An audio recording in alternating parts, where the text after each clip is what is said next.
Weekend with Ramesh powered by Cooker.com happiness partner Coca-Cola. ಮತ್ತೊಂದು special episode with special ಸಾಧಕರು. ನಾವು ಕೇಳಿದ್ವಿ ನಿಮ್ಮ ಸಲಹೆಗೆ, ನಿಮ್ಮ ಅಕ್ಕಪಕ್ಕ ಯಾರಾದ್ರೂ ಸಾಧಕರಿದ್ರೆ ಅವರ ಡೀಟೇಲ್ಸ್ ಕಳಿಸಿ, ಅವರ ಗೆಲುವನ್ನ ನಾವು ಸಂಭ್ರಮಿಸ್ತೀವಿ ಅಂತ ಸಾಕಷ್ಟು ಜನ ಎಂಟ್ರೀಸ್ ನ ಕಳ್ಸಿದ್ರಿ. ಅದರಲ್ಲಿ ಒಬ್ಬರನ್ನ ಆಯ್ಕೆ ಮಾಡಿ ನಿಮ್ಗೆ ಇವತ್ತು ಪರಿಚಯ ಮಾಡಕ್ ಹೊರಟಿದೀವಿ. ಅವ್ರ ಬಗ್ಗೆ ಒಂದು ವಿಟಿ ಇದೆ ನೋಡಿ. ಕಿತ್ತು ತಿನ್ನೋ ಬಡತನದಲ್ಲಿ ಹುಟ್ಟಿದವರು ಮುಂದೆ ಬಡ ಬಗ್ಗರಿಗೆ ಊಟ ಹಾಕೋ ಧರ್ಮರಾಯ ಆಗ್ತಾರೆ.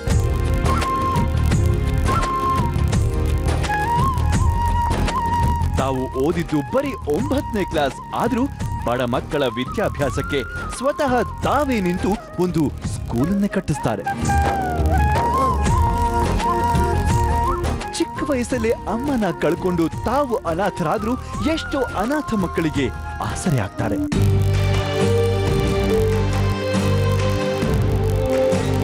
ಬಡವರಿಗೋಸ್ಕರ ಛತ್ರ ಕಟ್ತಾರೆ, ತಾವೇ ನಿಂತು ಮದುವೆ ಮಾಡ್ತಾರೆ. ಬೀದಿಲಿ ಚಳಿಲ್ ಮಲ್ಕೊಂಡವ್ರಿಗೆ ಕಂಬಳಿ ಕೊಡ್ತಾರೆ. ನನಗೆ ಅಪ್ಪ ಅಮ್ಮ ಯಾರಿಲ್ಲ, ಎಲ್ಲ ತಿರ್ಕೊಂಡ್ಬಿಟ್ರು. ನಾನಂತಿ ಮಕ್ಕಳೆಲ್ಲ ಇಲ್ಲ, ನಾನಿರೋದು ಅನಾಥೆ. ಅಪ್ಸರ್ ಬೈ ನನ್ನ ಸಾಕ್ತಾ ಇರೋದು. ಇಷ್ಟಾದ್ರೂ ಬಲಗೈಯಲ್ಲಿ ಮಾಡಿದ್ದು ಎಡಗೈಗೆ ಗೊತ್ತಾಗಬಾರದು ಅನ್ನೋ ಪಾಲಿಸಿ ಇವ್ರದ್ದು. ಮಾನವೀಯತೆಯನ್ನ ದುರ್ಬಿನ್ ಹಾಕಿ ಹುಡುಕಿದ್ರು ಸಿಗದೆ ಇರೋ ಈ ಕಾಲದಲ್ಲಿ ಸ್ವಲ್ಪ ನನ್ನ ಕಡೆ ನೋಡಿ ಅಂತ ಎದೆ ತಟ್ಕೊಂಡು ಹೇಳದೇ ಇರುವಂತ ಸಿಂಪಲ್ ಮನುಷ್ಯ ಇವತ್ತು ನಮ್ ಜೊತೆ ಇದ್ದಾರೆ. ಇವತ್ತಿನ ನಮ್ಮ ಸಾಧಕನ್ನ ಕರೆಯೋಣ, ಮಿಸ್ಟರ್ ಸೈಯದ್ ಅಫ್ಸರ್.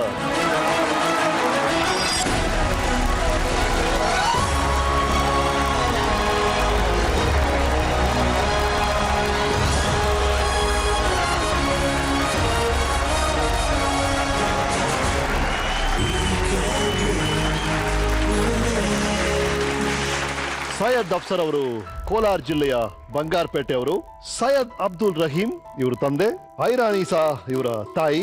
ಇವರು 5ನೇ ಮಗ. ಇವರಿಗೆ 8 ಜನ ಮಕ್ಕಳಿದ್ದಾರೆ. ಓದಿದ್ದು ಬೆಳೆದಿದ್ದು ಬಂಗಾರಪೇಟೆಯಲ್ಲಿ. ಸೈಯದ್ ಅಫ್ಸರ್ ಅವರೇ, ವೆಲ್ಕಮ್ ಟು ದ ಶೋ. ಈ ತರ ಶೋಗೆ ಯಾವ ತರ ಹೋಗಿದ್ದೀರಾ ನೀವು? ಇಲ್ಲ ಸರ್, ಜೀವನದಲ್ಲಿ ಇದೇ ಮೊದಲ ಬಾರಿಗೆ ಹೊಂದಿರೋದು. ಫಸ್ಟ್ ಟೈಮ್ ಈ ತರ ಈ ಲೈಟು ಈ ಕ್ಯಾಮರಾ ಅಭ್ಯಾಸ ಇಲ್ಲ ನಿಮ್ಗೆ? ಇಲ್ಲ, ಹೋಗೇ ಇಲ್ಲ ಎಲ್ಲೋ? ಇಲ್ಲ. ರೈಟ್. ನಿಮ್ಮ ಬಾಲ್ಯದ ಬಗ್ಗೆ ನಾನು ಓದ್ತಾ ಇದ್ದೆ, ಬಹಳ ಕಷ್ಟ ನೀವು ಅನುಭವಿಸಿದ್ರಿ ಅಂತ ಚಿಕ್ಕ ವಯಸ್ಸಲ್ಲಿ.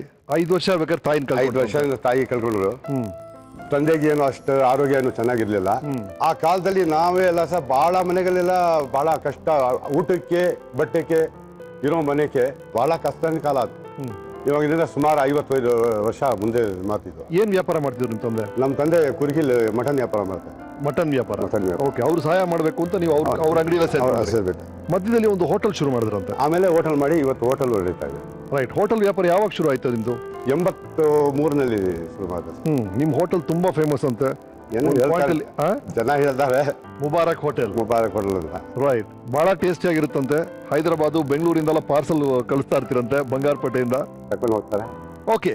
ಇದು ಒಂದ್ ಕಡೆ ನಿಮ್ಮ ಬಿಸ್ನೆಸ್. ಇದಕ್ಕಿಂತ ಮುಖ್ಯ ನಮ್ಗೆ ಅನ್ಸಿದ್ದು, ಬಿಸ್ನೆಸ್ ಅಲ್ಲಿ ಬರುವ ಆದಾಯನೆಲ್ಲ ನೀವು ಆಲ್ಮೋಸ್ಟ್ ಅರ್ಧಕ್ಕೂ 50% ನೀವು ದಾನ ಮಾಡ್ತಾ ಇದೀರಿ, ಎಲ್ಲರೂ ಸಹಾಯ ಮಾಡ್ತಾ ಇದೀರಿ, ಸಮಾಜ ಸೇವೆ ಮಾಡ್ತಿದ್ದೀರಿ ಅಂತ. ಅದರ ಬಗ್ಗೆ ಹೇಳಿ ನಮಗೆ. ನೋಡಿ, ಇವಾಗ ನಾವು ಬೆಳೆದಿದ್ದು ಆ ಕಷ್ಟದಲ್ಲಿ ಬೆಳೆದು ಆಮೇಲೆ ಸ್ವಲ್ಪ ನಮಗೆ ಸೌಕರ್ಯ ಬರ್ತಾ ಸ್ವಲ್ಪ ಬುದ್ಧಿನೂ ಇದು ಆಗ್ತಾ ನಾವು ಮುಂದಕ್ಕೆ ಏನೇನ ನಮಗೂ ಬೇರೆಯವ್ರಿಗೆ ಏನ ಮಾಡಬೇಕು.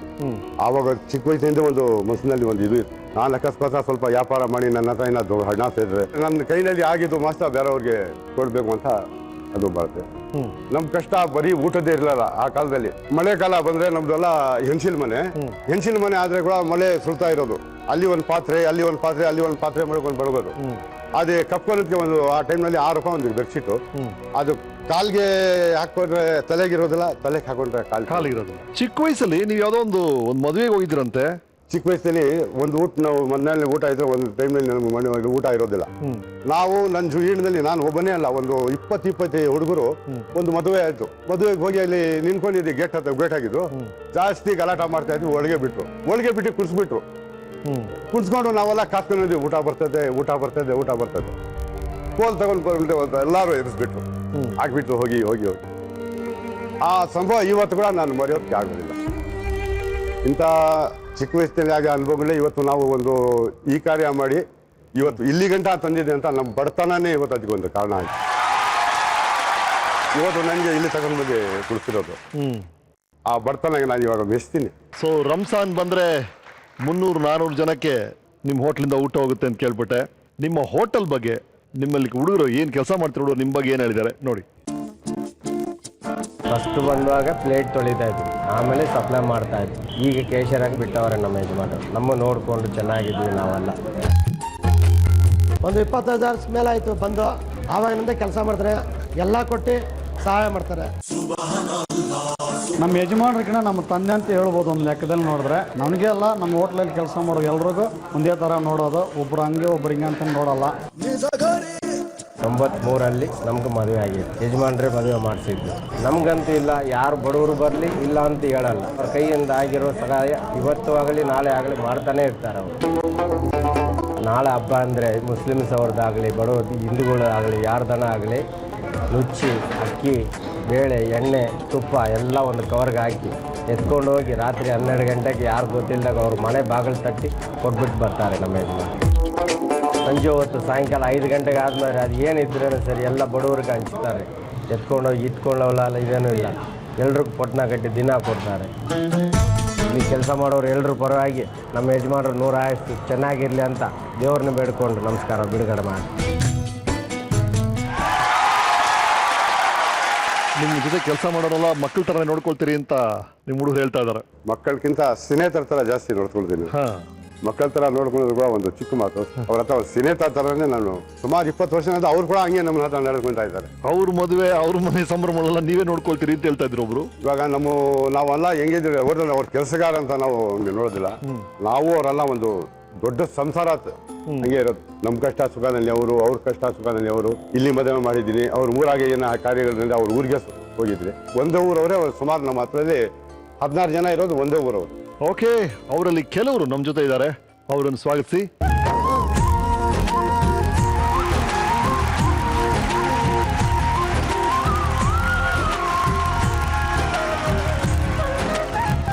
ಹೇಳಿ ಸೈಯದ್ ಅಫ್ಸರ್ ಬಗ್ಗೆ. ನಮ್ಮ ಯಜಮಾನ್ರು ಮಕ್ಕಳ ಥರ ನೋಡಿಕೊಂಡು ಕಷ್ಟ ಆಗಲಿ ಸುಖ ಆಗಲಿ ರಾತ್ರಿ 12 ಗಂಟೆಗೆ ಕೇಳಿದ್ರು ಎದ್ದು ಬಂದು ನಮ್ಮ ಜೊತೆಗೆ ಇದ್ದು ಅದು ಏನಿದ್ರೆ ಎಲ್ಲ ನೋಡಿ ಆಮೇಲೆ ಮನೆಗೆ ಹೋಗ್ತಾರೆ.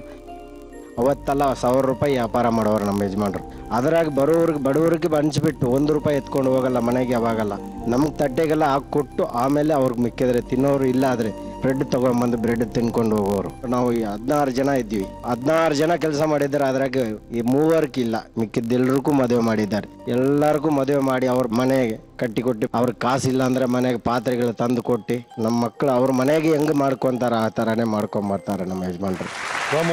ನಮ್ಮ ಯಜಮಾನ್ರು ನಮ್ಗೆಲ್ಲ ಮದುವೆ ಮಾಡಿ ಎಲ್ಲ ಅನುಕೂಲ ಎಲ್ಲ ಮಾಡ್ತಾರೆ. ನಮ್ಮೂರಾಗ ಟೈಲ್ಸ್ ಮಾಡಿ ಇಸ್ಕೋಲ್ ಕಟ್ಟಿದ್ದಾರೆ. ಮದುವೆಗಳು ಒಂದು 700-800 ಮದುವೆ ಮಾಡಿದ್ದಾರೆ ಅವರ ಸಹಾಯದಿಂದ. ಏನ್ ಯಾರು ಸಹಾಯ ಕೇಳ್ಕೊಂಬಂದ್ರು ನೀವು ಇಲ್ಲ ಅಂತ ಹೇಳಲ್ಲ ಅಂತ ಹೇಳ್ತಿದ್ದಾರೆ. ಫಸ್ಟ್ ಈ ಹೋಟೆಲ್ ಹತ್ರ ಯಾರನ್ನ ಊಟ ಕೊಡಿ ಅಂತ ಬರೋದು. ಆಮೇಲೆ ಇವರು ಎಲ್ಲ ಬಂದ್ರೆ ಅವತ್ತೆಲ್ಲ 6 ರೂಪಾಯಿ 7 ರೂಪಾಯಿ ಆತಲು ಮುತ್ತು ಬಂದಿಲ್ಲ 2 ರೂಪಾಯಿ ಅಲ್ಲ. ಇವತ್ತು ಅವ್ನಿಗೆ ಮಂತ್ಲಿ 13,000 ಸಂಬಳ ಸಿಗ್ತದೆ. ಆಮೇಲೆ ಬೆಳ್ತಾ ಏನನ್ನ ಬೇರೆಯವ್ರಿಗೆ ನಮ್ಮಿಂದ ಸಹಾಯ ಆಗ್ಬೇಕು. ನಾವು ಯಾವ ಒಬ್ಬನಿಗೆ ಕಷ್ಟ ಆಗ್ಬಾರ್ದು. ಇವಾಗೆಲ್ಲ ನಾವು ಉಸಿರಿರೋವರೆಗೂ ನನ್ನ ಉದ್ದೇಶ ಅದೇ, 4 ಜನ ಸೇವೆ ಮಾಡ್ಕೊಂಡೆ ಇದು ಮಾಡ್ಬೇಕು. ಈ ತರ ಒಬ್ರು ಯಜಮಾನ್ ಇದಾರೆ ಅಂದ್ರೆ ಬರೋರು ಬಿಲ್ ಕಟ್ತಾರ, ಬಿಲ್ ಕೊಡ್ತಾರ ಕೊಡ್ತಾರೆ. ನಮ್ಮ ಮಿಸ್ಸಸ್ಗೆ ಡೆಲಿವರಿ ಆಗಿ ತಲೆಗೆ ಇದು ಬ್ಲಡ್ಡು ಬ್ಲಾಂಡ್ ಆಗ್ಬಿಡ್ತು.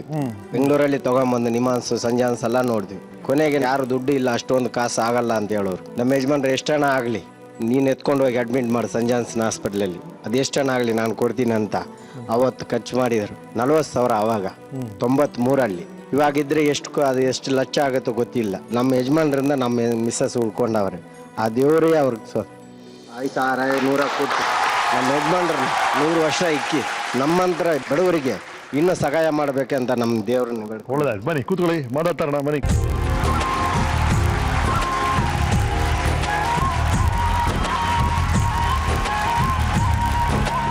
ಅಲ್ಲಿ ಮರ್ತು ಬಂದ್ಬಿಟ್ರಂತ ನೀವು ನಿಮ್ಮ ಮೊಬೈಲ್ ಅದು ಕೊಟ್ಟರು. ನಂದು ಮೊಬೈಲೇ ಇಲ್ಲ ಸರ್, ಹಾಗೆ ನಾನು ಮರ್ತ್ಬಿಡ್ತೀನಿ. ನಾನು ಇವತ್ತಿಗೆ ಮೊಬೈಲೇ ಮಡಗಲಿಲ್ಲ. ನಿಮ್ಮ ಯಜಮಾನ್ರು ಮೊಬೈಲ್ ಯೂಸ್ ಮಾಡಲ್ವಾ? ಯಜಮಾನ್ರು ಮೊಬೈಲೇ ಇಟ್ಕೊಳ್ಳಲ್ಲ ಸರ್. ಯಾರಿಗಾನ ಫೋನ್ ಮಾಡಬೇಕಿದ್ರು ನಮ್ಮ ಹತ್ರ ಕೇಳ್ತಾರೆ, ಇಲ್ಲಾದ್ರೆ ಪಕ್ಕದಲ್ಲಿ ಯಾರಿಗಾನ ಕೇಳ್ತಾರೆ ಸರ್. ಅಲ್ಲ, ಈಗ ಮೊಬೈಲ್ ಇಲ್ಲದೆ ನಾವು ಇಮ್ಯಾಜಿನ್ ಮಾಡೋಕ್ಕಾಗಲ್ಲ, ಕಲ್ಪಿಸ್ಕೊಳಕ್ಕಾಗಲ್ಲ. ನೀವು ಮೊಬೈಲ್ ಹೇಗಿದ್ದೀರಿ? ಅಲ್ಲ ಮಾಡ್ತಾ ಇದ್ದೀನಲ್ಲ ಇವಾಗ ನೋಡಿ ನಾನು ಇವಾಗ ನನ್ನ ಹತ್ರ ಒಬ್ಬನ ಹತ್ರ ಇಲ್ಲ, ನಮ್ಮ ಹತ್ರ ಸೇರೋವ್ರ ಹತ್ರ ಬರೋವ್ರ ಹತ್ರ ಎಲ್ಲರ ಹತ್ರ ಮೊಬೈಲ್ ಇರ್ತದೆ. ಸರಿ, ಯಾರಿಗಾನ ಮೊಬೈಲ್ ಬೇಡ ಸ್ವಲ್ಪ ಆತ ನಂಬರ್ ಮಾಡಪ್ಪ ಮಾಡ್ತಾನೆ. ಸೊ ಬೇಕಾಗಿಲ್ಲ ಬೇಕಾಗಿಲ್ಲ. ಲ್ಯಾಂಡ್ಲೈನ್ ಒಂದು ಹೋಟೆಲ್ನಲ್ಲಿ ಇದೆ. ಸರಿ, ಅದ್ರ ಬಗ್ಗೆ ಫೋನ್ ಬಗ್ಗೆ ನಾನೇನು ತಲೆ ಕೆಡಿಸೋಂಗಿಲ್ಲ, ನಾನೇನು ತೊಂದರೆ ಇಲ್ಲ. ರೈಟ್. ಶ್ರೀ ಅಫ್ಸರ್ ಪಾಷಾ ಅವರ ಬದುಕಿಗೆ ಕನ್ನಡಿಯ ಕೆಲಸ ಮಾಡ್ತಾ ಇದೀವಿ. ಇನ್ನಷ್ಟು ರುಚಿ ರುಚಿಯಾದ ಕಥೆಗಳಿದೆ. ನನ್ನ ಜೊತೆ ಇದ್ದಾರೆ ಸೈಯದ್ ಅಫ್ಸರ್ ಪಾಷಾ ಅವರು. ತನಗಿರುವಂತ ಇತಿಮಿತಿಗಳ ಮಧ್ಯೆ ತಾನು ಗಳಿಸುವಂತ ಸ್ವಲ್ಪ ಹಣದಲ್ಲಿ ಅರ್ಧವನ್ನ ಸಮಾಜ ಸೇವೆಗೆ ಕೊಡಬೇಕು ಅನ್ನೋ ಉದ್ದೇಶ ಇಟ್ಟಿರುವಂತ ಅಫ್ಸರ್ ಜೊತೆ ಮಾತುಕತೆ ಮುಂದುವರಿತಾ ಇದೆ. ಸಿಕ್ಕಿದ್ದೆಲ್ಲ ನಮ್ದು ಅಂತ ಎಲ್ಲರೂ ಬಾಚ್ಕೋಬೇಕು ಅಂತ ಆಸೆ ಪಡೋ ಈ ಹಂತದಲ್ಲಿ ಈ ದಾನ ಮಾಡಬೇಕು ಅನ್ನೋ ಈ ಮನೋಭಾವ ಆಗ್ಲಿ, ಈ ವಿಷಯದಲ್ಲಿ ಎಲ್ಲಿ ಹುಟ್ಟಿದ್ದು, ಯಾಕೆ ಶುರು ಮಾಡಿದ್ರಿ? ನನ್ನ ವಿಚಾರದಲ್ಲಿ ಹೇಳಿದ್ರೆ ಈ ದಾನ ಅನ್ನೋದು ನಮ್ಮ ಹತ್ರ ಇದ್ರೆ ಎಲ್ಲರೂ ಮಾಡಬೇಕಾಗಿರೋ ಕರ್ತವ್ಯ ತಾನೆ ಸರ್. ಇವಾಗ ನಾವು ಸಮಾಜದಲ್ಲಿ ನಾವು ಓಡಾಡ್ತಾ ಇದ್ದೀವಿ, ನಮ್ಮ ಕಣ್ಣು ಮುಂದೆನೇ ಅವ್ರದ್ದು ಎಂಥ ಕಷ್ಟ ಸುಖ ನಮಗೆ ತಿಳಿತದೆ. ನಮ್ಮ ಜೊತೆಯಲ್ಲಿ ಇರ್ತಾರೆ, ನಮ್ಮ ಜೊತೆಯಲ್ಲೇ ಇಟ್ಕೊಂಡು ಅವ್ರ ಕಷ್ಟ ಸುಖ ನೋಡಿ ನಮ್ಮ ಕೈನಲ್ಲಿ ಆಗಿದ್ರೆ ಅವ್ರ ಕಷ್ಟ ಸುಖ ಏನೋ ನಾವು ಅವ್ರಿಗೆ ಇದು ಮಾಡ್ಬೇಕಲ್ಲ. ರೈಟ್. ಆಮೇಲೆ ನೀವು ಮುಬಾರಕ್ ಟ್ರಸ್ಟ್ ಅಂತ ಶುರು ಮಾಡ್ತೀರಿ. ಅದು ಇದು ಇವಾಗ ಮಾಡಿದ್ವಿ, ಈಗ ಮಾಡಿದಿರಾ? ಓಕೆ, ಅದ್ರ ಬಗ್ಗೆ ಒಂದು ವಿಟಿ ಇದೆ, ನೋಡೋಣ ಬನ್ನಿ. ನನ್ನ ಹೆಸರು ಆರಿಫಾ ಸುಲ್ತಾನ ಅಂತ. ಸುಮಾರು 20 ವರ್ಷದಿಂದ ಸೋಷಿಯಲ್ ವರ್ಕರ್ ಲೈನಲ್ಲಿ ಇದ್ದೀನಿ. ನಮಗೆ ಸೈಯದ್ ಅಫ್ಸರ್ ಸಾಹಬ್ ಅವರು ಐಡೆಂಟಿಫೈ ಮಾಡಿ, ನಾವು ಫೈನಾನ್ಷಿಯಲ್ ಸಪೋರ್ಟ್ ಮಾಡೋಕ್ಕೆ ರೆಡಿಯಾಗಿದ್ದೀವಿ, ನೀವು ಇನ್ನೂ ಸ್ವಲ್ಪ ಹೆಚ್ಚಾಗಿ ಮಾಡೋಕ್ಕೆ ಪ್ರಯತ್ನ ಮಾಡ್ತೀರಾ ಅಂತ ಕೇಳಿದರು. ಆಯಿತು ಸರ್, ಫೈನಾನ್ಷಿಯಲ್ ಸಪೋರ್ಟ್ ಇದ್ದರೆ ನಾನೇ ಇಲ್ಲ ಇನ್ನೂ ಒಂದು 5-6 ಜನನ ಸೇರಿಸ್ಕೊಂಡು ಕೂಡ ಮಾಡಿಸ್ಬೋದು ಈ ಕೆಲಸಗಳು ಅಂದ್ಬಿಟ್ಟು ಸ್ಟಾರ್ಟ್ ಮಾಡಿದ್ವಿ. ಅವ್ರಿಗೆ ಯಾರ ಹತ್ರನೂ 5 ಪೈಸೆ ತೊಗೊಳಕ್ಕೆ ಇಂಟ್ರೆಸ್ಟ್ ಇಲ್ಲ. ಅವ್ರ ಫ್ರೆಂಡ್ ಸರ್ಕಲ್ನಲ್ಲೂ ಎಷ್ಟೋ ಜನ ಹೇಳ್ತಾರೆ, ನಾವು ಒಂದು 50,000 1 ಲಕ್ಷ ಕೊಡ್ತೀವಿ, ನಾವು ಸಪೋರ್ಟ್ ಮಾಡ್ತೀವಿ ಅಂದ್ರೂ ಅವರು ಒಪ್ಪಲ್ಲ. ನಾನು ಒಂದು ಅಮ್ಮ ಅಪ್ಪ ಇಲ್ದಿರ ಇಷ್ಟು ಮಾತ್ರ ಬೆಳೆದು ಮಾಡ್ತಾ ಇದ್ದೀನಿ ಅಂದರೆ ನಾನೇ ಸಾಧಿಸಬೇಕು, ನಾನೇ ಎಷ್ಟಾಗುತ್ತೆ ಅಷ್ಟು ಮಾಡಬೇಕು ಅಂತ ಒಂದು ಮನಸ್ಸು. ನಾವು ಎಲ್ಲ ಸೇರಿ ಅವ್ರಿಗೆ ಹೇಳಿದ್ವಿ, ಸರ್ ಈ ಥರ ಒಂದು ಯಾವುದನ್ನ ಒಂದು ಟ್ರಸ್ಟ್ ಮಾಡಿಸೋಣ, ಟ್ರಸ್ಟ್ ಮೂಲಕ ಮಾಡಿದ್ರೆ ಕೆಲಸಗಳು ಇನ್ನೂ ಸ್ವಲ್ಪ ಅನುಕೂಲ ಆಗುತ್ತೆ ಅಂದರೆ ಸರ್ ಬೇಡ ಅಂತ ಹೇಳಿಬಿಟ್ಟಿದ್ರು. ನೀವು ಮಾಡಲೇಬೇಕು ಅಂತ ತುಂಬ ಇದು ಮಾಡಿ ಸರಿ ಅಂದ್ಬಿಟ್ಟು ಇಲ್ಲಿ ಜಾಗನೇ ಅವರೇ ಕೊಟ್ಟು ಬಿಲ್ಡಿಂಗ್ ಎಲ್ಲ ಅವರೇ ರೆಡಿ ಮಾಡಿ ಒಂದು ಸ್ಕೂಲ್ ಸ್ಟಾರ್ಟ್ ಮಾಡಿದ್ವಿ.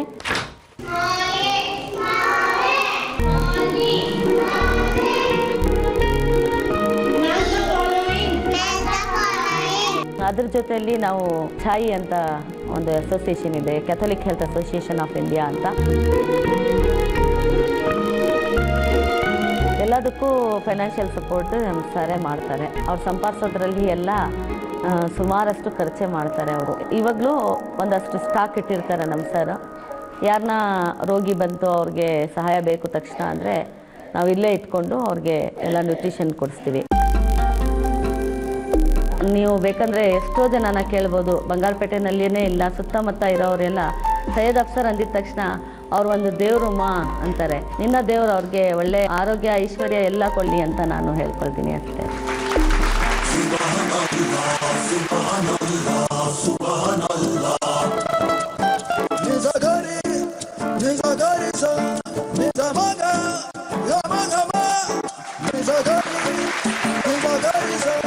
ಮೇಡಮ್ ನೀವು ಇಂಟ್ರೊಡ್ಯೂಸ್ ಮಾಡಿ. ಇವಳ ಹೆಸರು ಶಂಶುನ್ ಅಂತ, ಈ ಮಗು ಹೆಸರು ಶಾಫಿಯಾ ಅಂತ. ಶಾಫಿಯಾ she is 8 years old. 8 years, okay.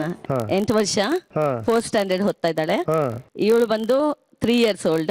Right. ಅವಳ ಹೆಸರು ಹಲೀಮಾ ಅಂತ. ರೈಟ್. ಇವಳು 2.5 year old. ಆಸಿಯಾ ಅಂತ ಅವಳ ಹೆಸರು. ಇವರನ್ನ ನೋಡ್ಕೊಳ್ತಾರ ಯಾರು? ಅಲ್ಲ ಅವರೇ ಮೇಡಮ್ ಅವರೇ. ಆಕ್ಚುಲಿ ಮುಬಾರಕ್ ಟ್ರಸ್ಟ್ ಅಂತ ಒಂದು ಸಂಸ್ಥೆ ಮಾಡಿದೀವಿ ಅಲ್ಲ ಸರ್, ಅದಕ್ಕೆ ಸೆಕ್ರೆಟರಿ ಆಗಿದ್ದೀನಿ ನಾನು. ನಾನು ಸರ್ ಅಂಡರ್ ಕೆಲಸ ಮಾಡ್ತಾ ಇದ್ದೀನಿ. ಸರ್ ನಾನು ಕಾಸೆಲ್ಲ ಕೊಡ್ತೀನಿ ಮಾ, ನೀನು ಹಾಸ್ಪಿಟಲ್ ನಲ್ಲಿ ಹೋಗಿ ಕೆಲಸ ಮಾಡಿ, ಇವಾಗ ನೀವು ನೋಡಂಗೆ ಮಾಡಿ ಅಂತ ಹೇಳಿದಕ್ಕೆ ನಾನು ಎಲ್ಲ ಸರ್ಕಾರಿ ಹಾಸ್ಪಿಟಲ್ ಅಲ್ಲಿ ಹೋಗಿ ಕೆಲಸ ಮಾಡ್ತೀನಿ. ಆವಾಗ ಈ ಮಕ್ಕಳನ್ನ ಬಿಟ್ಬಿಟ್ಟು ಹೋಗ್ಬಿಟ್ಟಿರ್ತಾರೆ. 4 ಜನ ಹೆಣ್ಮಕ್ಳು 3 ಜನ ಹೆಣ್ಮಕ್ಳು ಆತರ ಇದ್ರೆ ಅವ್ರ ಮನೆಯಲ್ಲಿ ಒಪ್ಪಲ್ಲ ಅನ್ಬಿಟ್ಟು ಬಿಟ್ಬಿಟ್ಟು ಹೋಗ್ಬಿಟ್ಟಿರ್ತಾರೆ ಹಾಸ್ಪಿಟಲ್ಗಳಲ್ಲಿ. ಈ ಮಕ್ಕಳನ್ನ ನೀವು ಹಾಸ್ಪಿಟಲ್ ಇಂದ ಕರ್ಕೊಂಡ್ ಬಂದಿದ್ ಮಕ್ಕಳು? ಹೌದು ಹೌದು, ಒಂದೊಂದ್ ದಿವಸ ಅದು ಬೇರೆ ಬೇರೆ ಹಾಸ್ಪಿಟಲ್ ಇಂದ ಕರ್ಕೊಂಡ್ ಬಂದಿದ್ದೀವಿ. ಇದು KGF ಹಾಸ್ಪಿಟಲ್ ಅಲ್ಲಿ ಅವ್ರಿಗೆ 4 ಜನ ಮಕ್ಕಳಂತೆ, ಅವನು ಡ್ರಂಕರ್ ಅಂತೆ ಫುಲ್. ಆ ಅಮ್ಮ ನರ್ಸ್ಗೆ ಹೇಳಿದಾಳೆ, ಈ ತರ ನಾನು ಈ ಮಗುನ ಇಲ್ಲೇ ಬಿಟ್ಟು ಹೋಗ್ತೀನಿ, ಯಾರ್ಗು ನಾ ಕೊಡ್ಬಿಡಿ ಅಂತ.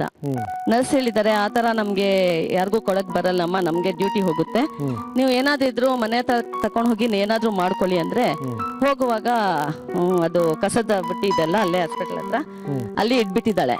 ಇಟ್ಬಿಟ್ಟು ಹೊರಡ್ಬಿಟ್ಟಿದ್ದಾಳೆ. ಆ ಮಗು ಹತ್ತಿದ್ದು ಕೇಳಿಸ್ಕೊಂಡು ಎತ್ಕೊಂಡು ನರ್ಸು ಆಯಾಗೆ ಹೇಳಿದ್ದಾರೆ ಎತ್ಕೊಂಡು ಬಾಮ ಅಂತ. ತಕ್ಷಣ ಅವ್ರು ನನಗೆ ಫೋನ್ ಮಾಡಿದ್ರು. ನಾನು ಅಲ್ಲೇ ಕೆಲಸ ಮಾಡೋದು. ಆಮೇಲೆ ನಾನು ಆವಾಗಲೇ ಹೋಗಿದೆ. ನೆಕ್ಸ್ಟ್ ಡೇ ಆ ಮಗುನ ಕರ್ಕೊಂಡು ಬಂದ್ವಿ ಸರ್. ಆ ಮಗು ಬ್ಯಾಂಗ್ಳೂರಿಂದ ತಗೊಂಡು ಬಂದ್ವಿ. ಅದೇ ಟೈಮ್ನಲ್ಲಿ ಆ ಮಗುನ ತಗೊಂಡ್ ಬಂದಿದ್ದ ಆವಾಗಲೇ ಬ್ಯಾಂಗ್ಳೂರ್ನಲ್ಲಿ ಒಂದು ಕೇಸ್ ಆಗಿತ್ತು. ಯಾರೋ ಒಬ್ರು ಮಗುನ ತಟ್ಟಿ ಸಾಯಿಸ್ಬಿಟ್ಟ ಅಂತ. ಈ ಮಗುನ ಕರ್ಕೊಂಡ್ ಬಂದಿದ್ಮೇಲೆ ಯಾರೋ ಸಾಕೊಳಕಿದ್ರು. ನಾನ್ ಸರ್ ಹತ್ರ ಹೇಳ್ದೆ, ಸರ್ ಈ ತರ ಮಗುನ ಯಾರೋ ಸಾಕಕ್ ಕೇಳ್ತಾ ಇದ್ದಾರೆ, ತುಂಬಾ ಕೆಟ್ಟ ವ್ಯವಸ್ಥೆನಲ್ಲಿತ್ತು ಆ ಮಗು. ಅವರಪ್ಪ 2 ಗಂಡ್ ಮಕ್ಳನ್ನ ಇಟ್ಕೊಂಡು ಈ ಹೆಣ್ಮಗುನ ಹಾಸ್ಪಿಟಲ್ ನಲ್ಲಿ ಬಿಟ್ಬಿಟ್ಟು ಹೋಗ್ಬಿಟ್ಟಿದ್ದಾನೆ. ಬರೀ ನೀರ್ ಕುಡಿಸ್ತಾ ಇದ್ದಂತೆ 1 ತಿಂಗಳು. ಅದು ತುಂಬಾನೇ ಮಗು ವೀಕ್ ಇತ್ತು. ಅವಾಗ ನಾವು ಯಾರ್ಗನ ಕೊಟ್ಬಿಡೋಣ ಅಂತಾನೆ ಕರ್ಕೊಂಡ್ ಬಂದೆ. ನಾನ್ ಸರ್ ಹತ್ರ ಹೇಳ್ದೆ, ಈ ತರ ಮಗುನ ತಕೊಂಡ್ ಬಂದಿದ್ದೀನಿ ಸರ್, ಯಾರೋ ಕೇಳ್ತಾವ್ರೆ ಸಾಕಕ್ಕೆ, ಅವ್ರು ಮಕ್ಳು ಇಲ್ದಿರ ಅವ್ರು ಕೊಡ್ತೀನಿ ಅಂದ್ರೆ, ಅವತ್ತೇ ಪೇಪರ್ ನಲ್ಲಿ ನೋಡ್ಬಿಟ್ಟು ಸರ್ ಬಂದು ಹೇಳಿದ್ರು, ಆ ಮಗು ಎಲ್ಲಿದೆಮ್ಮ ಅಂದು ಬಂದಿದ ತಕ್ಷಣ.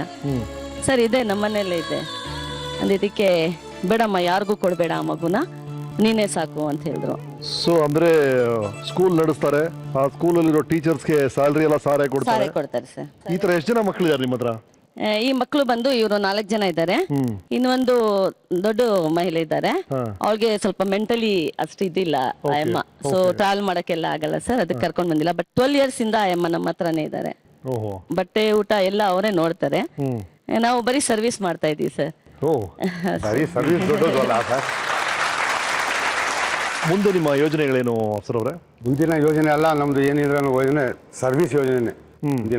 ಇವಾಗ ಈ ಸ್ಟೇಜ್ ಮೇಲೆ ಬಂದಿದ್ದ ಮೇಲೆ ಇನ್ನು ನಾನು ನನ್ನ ಕೈಯಲ್ಲಿ ಆಗಿದ್ದಷ್ಟ ಜಾಸ್ತಿನೇ ಏನೇನು ಮಾಡಬೇಕು ಅಂದ್ರೆ ಸಾಧ್ಯ ಆಯ್ತು. Okay okay okay okay thank you. ಬನ್ನಿಮ್ಮ ಕೂತ್ಕೊಳ್ಳಿ, ಮಾತು ಮುಂದುವರ್ಸೋಣ. ಬಾಬುಟಿ,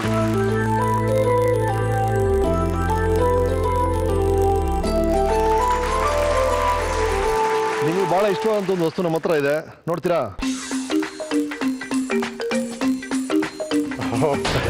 ಏನು ಇದು ಯಾರು ಸರ್? ಅಲ್ಲ, ಈ ಕಾಲದಲ್ಲಿ ನೀವು ಕ್ಯಾಸೆಟ್ಸ್ ಎಲ್ಲ ಕೇಳ್ತಾ ಇದ್ದೀರಿ. ಎಲ್ಲ ಸಿಡಿಗಳಿಗೆ ಬಂದು ಎಲ್ಲ ತಮ್ ಡ್ರೈವ್ ಎಲ್ಲ ಬಂದ್ಬಿಟ್ಟಿದ್ದಾರೆ ಹುಡುಗರು. ಏನ್ ಕ್ಯಾಸೆಟ್ ಇದು? ಅದು ಬಿಯಾನ್ ಟೈಮ್. ಯಾವ ತರ ಹಾಡಿಲ್ ಕೇಳೋದು ನೀವು? ಗಜಲ್ಸ್. ಜಗಜೀತ್ ಸಿಂಗ್ ಸಿಚ್ಚರ. ಓಕೆ, ಯಾವ್ಯಾವ ಗಜಲ್ಸ್ ಕೇಳ್ತೀರಿ? ಏನೇನು ಇಷ್ಟ ನಿಮಗೆ? ಗಜಲ್ಸ್ ಅಂತ ಎಲ್ಲಾರು ನೋಡಿ, ಫಸ್ಟ್ ನಾನು ಗುಲಾಮ್ ಅಲಿದು, ವೈದ್ಯಸ್ ಎಂದು ಬಹಳ ಇಂಟ್ರೆಸ್ಟ್ ಆಗಿದೆ. ಹಳೆ ಹಾಡುಗಳು ಕೇಳೋದು. ಇವಾಗ ಜಸ್ಟ್ ಜಗಜೀತ್ ಸಿಂಗ್ ಚಿತ್ರ ಅದು ಬಹಳ ಕೇಳ್ತಾ ಇದ್ದೀನಿ. ಓಕೆ, ನಿಮ್ಮ ಫೇವರೇಟ್ ಹಾಡು ಇಲ್ಲಿದೆ. ಬರುವಾಗ ಬೆತ್ತಲೆ, ಹೋಗುವಾಗ ಬೆತ್ತಲೆ, ಬಂದು ಹೋಗುವ ನಡುವೆ ಬರೀ ಕತ್ತಲೆ, ಭಕ್ತಿಯ ಬೆಳಕು ಬಾಳಿಗೆ ಬೇಕು, ಮುಕ್ತಿಗೆ ವಿಠಲನ ಕೊಂಡಾಡಬೇಕು. ಮಾನವ ಮೂಳೆ ಮಾಂಸದ ತಡಿಕೆ, ದೇಹವು ಮೂಳೆ ಮಾಂಸದ ತಡಿಕೆ.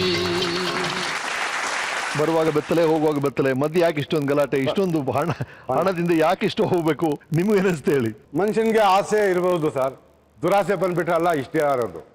ಇವಾಗ ಕೋಟಿ ಲೆಕ್ಕ ಎಲ್ಲ ಸಂಪಾದನೆ ಮಾಡಿ, ಆಸ್ತಿ ಮಾಡಿ, ಬ್ಯಾಂಕ್ ಬ್ಯಾಲೆನ್ಸ್ ಮಡಗಿ, ಲಾಸ್ಟ್ ಅಲ್ಲಿ ನಮ್ಮ ಸಿನೇತರು ಪೊಲೀಸರು ಇದಾರು ಹೇಳಿದ್ರು, ಆಯ್ತಪ್ಪ ಎಲ್ಲ ಮಾಡೋ, ಏನ್ ಎತ್ಕೊಂಡು ಹೋಗ್ದ, ಏನ್ ಎತ್ಕೊಂಡು ಹೋದ, ಏನ್ ಎತ್ಕೊಂಡು ಹೋಗ್ತೀವಿ ನಾವು. ಇವತ್ತು ನಾನೇನೋ ಚಿಕ್ಕ ಪಕ್ಕ ನನ್ನ ದೇಶದಲ್ಲಿ ನೋಡಿ ಇಂಥ ಮಹಾನವರು ಎಂತ ಕೆಲಸ ಮಾಡಿದ್ದಾರೆ ಅಂದ್ರೆ, ಇವಾಗ ನೀವು ನಮ್ಮ ತಾಯಿ ಮದರ್ ತೆರೇಸಾ ಅವ್ರ ಬಗ್ಗೆ ಒಂದು ಮಾತು ಹೇಳ್ತೀನಿ. ಅವತ್ತು ನಾನು ಈ ಜಸ್ಟ್ ಅವ್ರದ್ದು ಒಂದು ಪುಸ್ತಕ ನೋಡಿದೆ.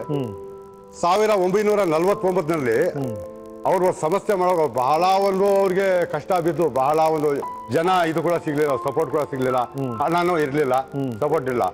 ಆ ಟೈಮ್ಲಿ ಅವ್ರ ಹತ್ರ ಒಂದು ಟೀಮ್ ಸೇರಿತ್ತು, ಒಂದು 5-6 ಜನ ಹೆಂಗಸರು ಸೇರ್ಕೊಂಡು ಈ ರೋಗಿಗಳನ್ನೆಲ್ಲ ತಗೊಂಡು ಬಂದು ಎಲ್ಲೇ ಒಂದು ಹಳೆ ಮನೆಗೆ ಎಲ್ಲೇ ಒಂದು ತಿರ್ಸರು, ಊಟಕ್ಕೆ ಇಲ್ಲ.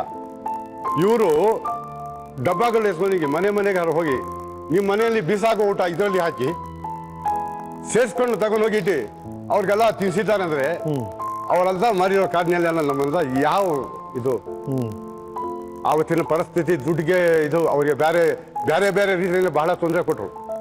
ಇಷ್ಟೆಲ್ಲ ಇಂಥ ಮಹಾನವ್ರ ಕಾರ್ಯಗಳೆಲ್ಲ ಕೇಳಿಸಿ ನೋಡ್ತೀವಿ ಕೂಡ ಜನಗಳಿಗೆ. ಇವತ್ತು ಒಬ್ಬರೊಬ್ಬರಿಗೆ ಏನು ನಾವು ಮಾಡೋಣ ಅಂದ್ರೆ ನಮ್ಮ ಆರ್ಥಿಕ ವ್ಯವಸ್ಥೆ ಎಷ್ಟೋ ಮಾರಿಬಿಡ್ತದೆ. ಮಾಡಿಲ್ಲ ಅಂದ್ರೆ ನಾವು ಏನು ಹೇಳೋದು? ಸಾಯಿಜಿ, ಹೇಳಿ ಸರ್. ತಿಂಗಳಿಗೆ ಎಷ್ಟು ಸಂಪಾದನೆ ಮಾಡ್ತೀರಿ ಕೇಳ್ಬೋದಾ? ನಿಜ ಹೇಳ್ಬೇಕಂದ್ರೆ ಇವತ್ತಿಗೆ ಯಾವ ರಂಜಾನ್ನಲ್ಲಿ ಖರ್ಚು ಮಾಡ್ತೀವಿ, ಯಾವ ಒಂದು ಖರ್ಚು ಲೆಕ್ಕ ಮಾಡೋದಿಲ್ಲ. ಫಸ್ಟು ನಮ್ಮ ಒಟ್ಟು ವ್ಯಾಪಾರ ಆಗಿದೆ, ನಾವು ಯಾರಿಗೆ ಕೊಡ್ಬೇಕು ಅವ್ರು ಕೊಟ್ಬಿಡ್ತೀವಿ. ಆಮೇಲೆ ನಮ್ಮ ಸ್ಟಾಫ್ಗೆ ಏನು ಕೊಡಬೇಕು ಕೊಟ್ಬಿಡ್ತೀವಿ. ನಮ್ಮ ಮನೆಗೆ ಏನು ಬೇಕು ಹೋಗ್ತಾ ಇದೆ, ದುಡ್ಡು ಬರ್ತಾ ಇದೆ ಖರ್ಚು ಮಾಡ್ತಾ ಇದ್ದೀವಿ, ದುಡ್ಡು ಬರ್ತಾ ಇದೆ ಖರ್ಚು ಮಾಡ್ತಾ ಇದ್ವಿ. ಒಂದು ಲೆಕ್ಕ, ಒಂದು ಇವತ್ತು ಸಂಪಾದನೆ ನಮ್ಮದು ತಿಂಗಳಿಗೆ ಇಷ್ಟು ನಮ್ಮ ಹತ್ರ ಲೆಕ್ಕಿಲ್ಲ, ಖರ್ಚು ಇಷ್ಟು ಮಾಡಿದ್ವಿ ಅಂತ ಲೆಕ್ಕಿಲ್ಲ. ಮುಂದಿನ ಬದುಕಿಗೆ ನನಗೋಸ್ಕರ ಸ್ವಾರ್ಥಕ್ಕೋಸ್ಕರ ಇಷ್ಟು ಕೂಡಿಡಬೇಕು ಅಂತ ಯೋಚನೆ ಮಾಡೋದೇ ಇಲ್ಲ. ಮುಂದಿನಕ್ಕೋಸ್ಕರ ಕೂಡ ದೇವ್ರು ಕೊಟ್ಟಿದ್ದಾಗ ಸ್ವಲ್ಪ ನಮ್ಮ ಮಕ್ಕಳಿಗೆ ಸ್ವಲ್ಪ ಒಂದು ಅವ್ರಿಗೆ ಅನುಕೂಲ ಆಗೋಷ್ಟು ಇದೆ. ಏನು ಎಲ್ಲ ನಾನು ಏನು ಇಲ್ದಿರ ನಾನು ಏನು ಮಾಡಿದೆ ಅದನ್ನೇ ಇದೆ. ಮುಂದಿನ ಏನು ಮಕ್ಕಳಿಗೆ ನಮ್ಮ ಅಪ್ಪ ಹಿಂಗೆಲ್ಲ ಮಾಡಿಬಿಟ್ಟು ನಮ್ಗೆ ಏನು ಮಾಡಿಲ್ಲ ಅಂತ ಹಂಗೆ ಅವ್ರಿಗೆ ಕೊರತೆ ಕೂಡ ಇದೆ. ಏನೋ ಸ್ವಲ್ಪ ಅವ್ರು ಬದುಕೋತಿದ್ದಾರೆ, ಇದು ಮಾಡ್ಕೋತಾರೆ, ಅನುಕೂಲ ಇದೆ. ಶಾಲೆಗಳಿಗೆ ರೂಮ್ಗಳನ್ನ ಕಟ್ಟಿಸ್ಕೊಡ್ತೀರಂತೆ, ಆ ರೂಮ್ಗೆ ನನ್ನ ಹೆಸರು ಹಾಕ್ಬೇಡಿ ಅಂತ ಹೇಳ್ತೀರಂತೆ. ಪುಣ್ಯ ಮಾಡಿ ಅದು ಮರ್ತು ಬಿಡು, ನೀನು ಪಾಪ ಮಾಡಿದಲ್ಲ ನೀನು ಗಂಟು ಮಾಡಬೇಕು ಅಂತ ಒಂದು ತತ್ವ ನಮ್ಮ ಸಾಮ್ನಲ್ಲಿ. ಶಾಲೆಗೆ ಕಟ್ಟೋದಂದ್ರೆ ಚಿಕ್ಕ ವಯಸ್ಸಲ್ಲಿ ನಮ್ಮ ಬಂಗಾರಪೇಟೆಯಲ್ಲಿ ಆಸ್ಪತ್ರೆ ಇತ್ತು, ಸರ್ಕಾರಿ ಆಸ್ಪತ್ರೆ. ಸರ್ಕಾರಿ ಆಸ್ಪತ್ರೆಯಲ್ಲಿ ಆವತ್ತು ಯಾರನ್ನ ಮಿನಿಸ್ಟರ್ ಬಂದರೆ ನಾವೆಲ್ಲ ಚಿಕ್ಕವರೆಲ್ಲ ಬಹಳ ಮರ್ಯಾದೆ ಕೊಡ್ತಾ ಇದ್ದೇವೆ ಆವತ್ತು ಮಿನಿಸ್ಟರ್ಗೆಲ್ಲ. ಈ ಕಾಲದಲ್ಲಿ ಏನು ಯಾರು ಬಂದರೆ ಏನು ಒಂದು ಅಲ್ಲ ಸುಮಾರು ಜನ ಸೇರಿ ಅಲ್ಲಿ ಆಸ್ಪತ್ರೆಗೆ ಕೊಠಡಿಗೆ ಕಟ್ಟಬೇಕು, ಅದು ಬೇಕು ಅಂತ. ಯಾರು ಒಂದು ಆ ರೂಮ್ ಕಟ್ತೀನಿ, ಒಂದು ನನ್ನಿಂದ ಒಂದು ರೂಮ್ ಕಟ್ತೀನಿ ಕಟ್ಟಿದ್ರು. ಅವ್ರು ನನಗೆ ಒಂದು ಆಸೆ, ಯಾವಾಗ ನನಗೆ ಇಂಥ ಒಂದು ಸಂದರ್ಭ ಸಿಕ್ಕಿ ನನಗೆ ಒಂದು ಸೌಕರ್ಯ ಆಗ್ತೀನಿ, ನಾನು ಎಲ್ಲಿ ಅವನ್ನೆಲ್ಲ ಕಟ್ಟಿಸಿಕೊಡ್ಬೇಕಂತ. ಹಂಗಿರುವಾಗ ಈ ನಮ್ಮ ಸರ್ಕಾರಿ ಕಾಲೇಜಿನಲ್ಲಿ ನಮ್ಮ ಪಲ್ಲವಿ ಮಣಿ ಅಂತ ಅವರು ಬಂದು ಇಂಥ ಒಂದು ಕಾಲೇಜ್ಗೆ ಭಾಳ ಜಾಸ್ತಿ. ಅವರು ನಮ್ಮ ಮಾಲೂರವರು ರಾಮಕೃಷ್ಣಪ್ಪ ಅಂತ ಪ್ರಿನ್ಸಿಪಾಲ್ ಇದ್ರು. ಅವ್ರು ಬಂದಿದ್ದ ಮೇಲೆ ಬಂಗಾರಪೇಟೆ ಬಹಳ ಒಂದು ಇದು ಇವಾಗ ರಿಟೈರ್ಡ್ ಆಗಿದ್ದಾರೆ. ಅವ್ರು ಕಟ್ಸಿ ಅಂತ ಹೇಳಿದರು. ಒಂದು ನಿಮ್ಮಿಂದ ಜಾಗರಿ ಮಸ್ಟರ್ ಒಂದು ಕಟ್ಟಿ ಕೊಡ್ತಾರೆ, ಈ ವರ್ತಕರ ಸಂಘ ಒಂದು ಕೊಡ್ತಾರೆ, ನಿಮ್ಮಿಂದ ಒಂದು ಕಟ್ಟಿ ಕೊಡಿ. ಆಗಲೇ ಸರ್ ಕಟ್ಟಿ ಕೊಡ್ತೀನಿ ಅಂತ ಒಂದು ರೂಮ್ ಕಟ್ಟಿಕೊಟ್ಟೆ. ರೈಟ್, ಅದ್ರ ಬಗ್ಗೆ ಒಂದು ವೀಟ್ ಇದೆ, ನೋಡೋಣ ಬನ್ನಿ.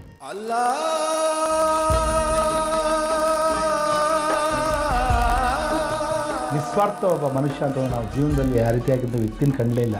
ಏನು ಆತನು ಸಂಪಾದನೆ ಮಾಡ್ತಾನೋ ಅದರಲ್ಲಿ ಅರ್ಧದಷ್ಟು ಸಮಾಜ ಸೇವೆಗೆ ಆಸರೆ ಮುಡಿಪಿಟ್ಟಿದ್ದಾನೆ. ಸುಮಾರು 2004ರಲ್ಲಿ ಆರಂಭವಾದಂಥ ಈ ಕಾಲೇಜ್ಗೆ ಕೊಠಡಿಗಳೇ ಇಲ್ಲದೆ ಇರತಕ್ಕಂಥ ಸಂದರ್ಭದಲ್ಲಿ ದೊಡ್ಡ ದಾನಿಯಾಗಿ ಮುಂದೆ ಬಂದು ಅಫ್ಸರ್ ಪಾಷಾ ಅವರು ನಮಗೆ ಒಂದು ರೂಮನ್ನು ಕೂಡ ಕಟ್ಟಿಸ್ಕೊಟ್ರು. ಆ ರೂಮ್ಗೆ ಅವರ ಹೆಸರು ಬೇಡ ಅಂತ ಹೇಳಿದ್ರು ಕೂಡ ಸಂಸ್ಥೆ ವತಿಯಿಂದ ಒತ್ತಾಯಪೂರ್ವಕವಾಗಿ ಆ ರೂಮ್ಗೆ ಅವರ ಹೆಸರನ್ನು ಇಟ್ಟಾಗ ಅವರು ಭಾಳ ಬೇಸರ ಪಟ್ಟರು. ಯಾವುದೇ ಜಾತಿ ಮತ್ತೊಂದು ಏನೂ ನೋಡಿಲ್ಲ, ಏನೇ ಈಗಲೂ ಅವ್ರ ಹತ್ರ ಹೋಗಿ ಈ ಥರ ತೊಂದರೆ ಇದೆ, ಕಷ್ಟ ಇದ್ದ ತಕ್ಷಣ ಸರಂತ ಜೋಬಲ್ಲಿ ಕೈ ಹಾಕಿ ಏನಿದೆ ಅಮೌಂಟ್ ಎತ್ಕೊಂಡ್ಬಿಡು. ಮತ್ತು ಒಂದು ಕಡೆ ಅದನ್ನ ಒಂದು ಕಮ್ಯುನಿಟಿ ಹಾಲ್ ಕಟ್ಸಿದ್ದಾನೆ. ಇದು ಉದ್ದೇಶ ಏನಂತಂದರೆ ಆಡಂಬರದ್ದು ಮದುವೆಗಳು ಬೇಡ,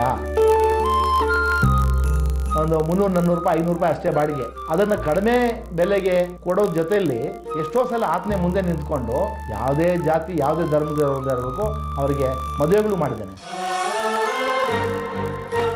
ಇದ್ರ ಜೊತೆಯಲ್ಲಿ ಬೇರೆ ಕಡೆ ಎಲ್ಲರೂ ಮದುವೆ ಅದು ಇದು ಬೇಕು ಅಂತಾರೆ ಆರ್ಥಿಕ ತನ್ನ ಸಹಾಯನೂ ಕೊಡ್ತಾನೆ.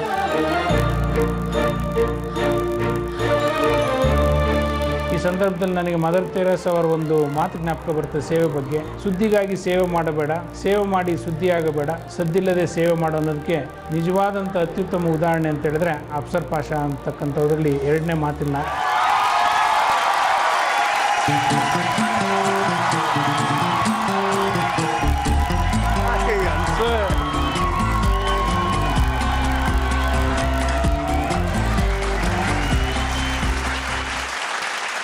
ಎಂದೋ ಒಂದು ದಿನ ಅಫ್ಸರ್ ಪಾಷಾರವರು ಈ ರೀತಿಯಾಗಿ ಸಾರ್ವಜನಿಕ ಕಾರ್ಯಕ್ರಮದಲ್ಲಿ ಭಾಗವಹಿಸ್ತಾರೆ ಅಂತಕ್ಕಂಥ ಒಂದು ಭರವಸೆನೇ ನನಗಿರಲಿಲ್ಲ.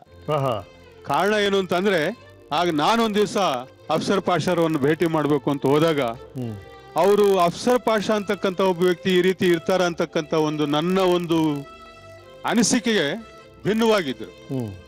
ಇವತ್ತು ಸ್ವಲ್ಪ ವಯಸ್ಸಾದಂಗೆ ಕಾಣ್ತಾರೆ. ನಾನು ನೋಡಿದ ಅಫ್ಸರ್ ಪಾಷಾ 10 ವರ್ಷದಲ್ಲಿ ಬಹಳಷ್ಟು ಬದಲಾವಣೆ ಆಗಿದ್ದಾರೆ. ಅವತ್ತು ಬಹಳಷ್ಟು ಯಂಗ್ ಮ್ಯಾನ್. ಅವ್ರು ಹೇಳಿದ ಒಂದೇ ಒಂದು ವಿಷಯ, ಒಂದು ಮಾತು ಅಂತಂದ್ರೆ, ಸರ್ ನೀವೇನ್ ಹೇಳಿ ಸರ್ ನಾನು ಮಾಡ್ತೀನಿ, ಅದು ಒಂದು ಮಕ್ಕಳಿಗೆ ಬೇಕಾಗಿರ್ತಕ್ಕಂಥ ಒಂದು ಸಹಾಯ ಸರ್, ನಾನು ಮಾಡ್ತೀನಿ ಸರ್ ಅಂತ. ನಾವು ಹೇಗೆ ಒಂದು ಇಡೀ ಕೊಠಡಿಯನ್ನ ಒಬ್ಬರಿಗೆ ಜವಾಬ್ದಾರಿ ವಹಿಸಿ, ಅವರೆಲ್ಲ ಸಂಘ ಸಂಸ್ಥೆಗಳ ಮುಂದೆ ಬಂದು, ಸಂಘ ಸಂಸ್ಥೆಗಳ ಹತ್ರ ಸಾಕಷ್ಟು ದುಡ್ಡಿರುತ್ತೆ, ಅವ್ರ ಹತ್ರ ನಾವು ಒಂದು ಕೊಠಡಿ ಪಡಿಬಹುದು, 2 ಕೊಠಡಿ ಪಡಿಬಹುದು. ಆದ್ರೆ ಇವ್ರ ಹತ್ರ ಒಬ್ಬರಿಗೆ ಒಂದು ಕೊಠಡಿ ಪಡಿತಕ್ಕಂತ ಒಂದು ಭಾರ ಯಾಕೆ ಹಾಕ್ಬೇಕು ಅಂತಕ್ಕಂಥ ಒಂದು ಅನುಮಾನ ನಮ್ಗೆ ಬಂದಾಗ ಅವರೇ ಮುಂದುವರೆದು ಈ ರೀತಿ ಬೆಲ್ಲದ ವರ್ಕರ್ ಸಂಘದವರು, ನಾನಾ ಸಂಘ ಸಂಸ್ಥೆಗಳವರು ಬಂದು ಕೊಠಡಿ ಕಟ್ಸ್ಕೊಡ್ತಾ ಇದ್ದಾರೆ ಅಂತಾರೆ. ಸರ್ ನಾನೇ ನಂದೊಂದು ಕೊಠಡಿ ಕಟ್ಸ್ಕೊಳ್ತೀನಿ ಸರ್ ಹೆಣ್ಮಕ್ಳ ವಿದ್ಯಾಭ್ಯಾಸಕ್ಕೆ ಅಂತ ಹೇಳಿ. ಅವರು ಹೇಳಿದ ತಕ್ಷಣನೇ ಮಾರನೇ ದಿವಸನೇ ಮತ್ತೆ ವರ್ಕರ್ಸ್ ಬಂದು ಎಲ್ಲಿ ಸರ್ ಕಟ್ಟಡ ಕಟ್ಟಬೇಕಾಗಿರ್ತಕ್ಕಂಥದ್ದು ಅಂತಕ್ಕಂಥ ಒಂದು ಆತುರ. ಅವ್ರ ಆತುರಕ್ಕೆ ನಾವು ತಡ್ಕೊಳಕ್ಕಾಗ್ಲಿಲ್ಲ. ಯಾಕೆಂತಾರೆ ನಾವು ಇಲಾಖೆಯಿಂದ ಒಂದು ಅನುಮತಿ ಪಡ್ಕೋಬೇಕು. ಆ ಕೊಠಡಿ ಯಾವ ರೀತಿ ಕಟ್ಟಬೇಕು, ಅದು ವಿನ್ಯಾಸ ಯಾವ ರೀತಿ ಇರಬೇಕು, ಯಾವ ಮೂಲೆ ಕಟ್ಟಬೇಕು, ಮತ್ತೆ ಒಂದು ಮೂಲೆಗೆ ಒಂದು ಕೊಠಡಿ ಕಟ್ಬಿಟ್ಟು ಇನ್ನೊಂದು ಮೂಲೆಗೆ ಕೊಠಡಿ ಕಟ್ಬಿಟ್ಟು ಮಧ್ಯದಲ್ಲಿರ್ತಕ್ಕಂಥ ಖಾಲಿ ಜಾಗ ನಾವು ಏನ್ ಮಾಡ್ಬೇಕಾಗತ್ತೆ, ಇವೆಲ್ಲ ಆಕ್ಷೇಪಣೆಗಳು ಬರ್ತವೆ. ಆ ರೀತಿಯಾಗಿರ್ತಕ್ಕಂಥ ಗೊಂದಲದಲ್ಲಿ ಇದ್ದಾಗ ತಕ್ಷಣ ಅವ್ರು ಬಂದು ನಾವು ಕೆಲಸ ಸ್ಟಾರ್ಟ್ ಮಾಡ್ತೀವಿ ಸರ್ ಎಲ್ಲಿ ಅಂತ ಹೇಳ್ಬಿಟ್ಟು ಮಧ್ಯಭಾಗದಲ್ಲೇ ಅಫ್ಸರ್ ಪಾಷರ್ ಅವರು ಒಂದು ಕೊಠಡಿ ಇರಬೇಕು ಅಂತಕ್ಕಂಥ ಒಂದು ಕಾರಣಕ್ಕೋಸ್ಕರವಾಗಿ ನಮ್ಮ ಅಂದಿನ ಶಾಲಾಭಿವೃದ್ಧಿ ಸಮಿತಿ ಒಂದು ತೀರ್ಮಾನ ತಗೊಂಡು ಇವತ್ತು ಅಫ್ಸರ್ ಪಾಷರ್ ಅವರು ಕಟ್ಟಿಸಿರ್ತಕ್ಕಂಥ ಒಂದು ಕೊಠಡಿ ಆ ಕಟ್ಟಡದ ಮಧ್ಯಭಾಗದಲ್ಲಿ.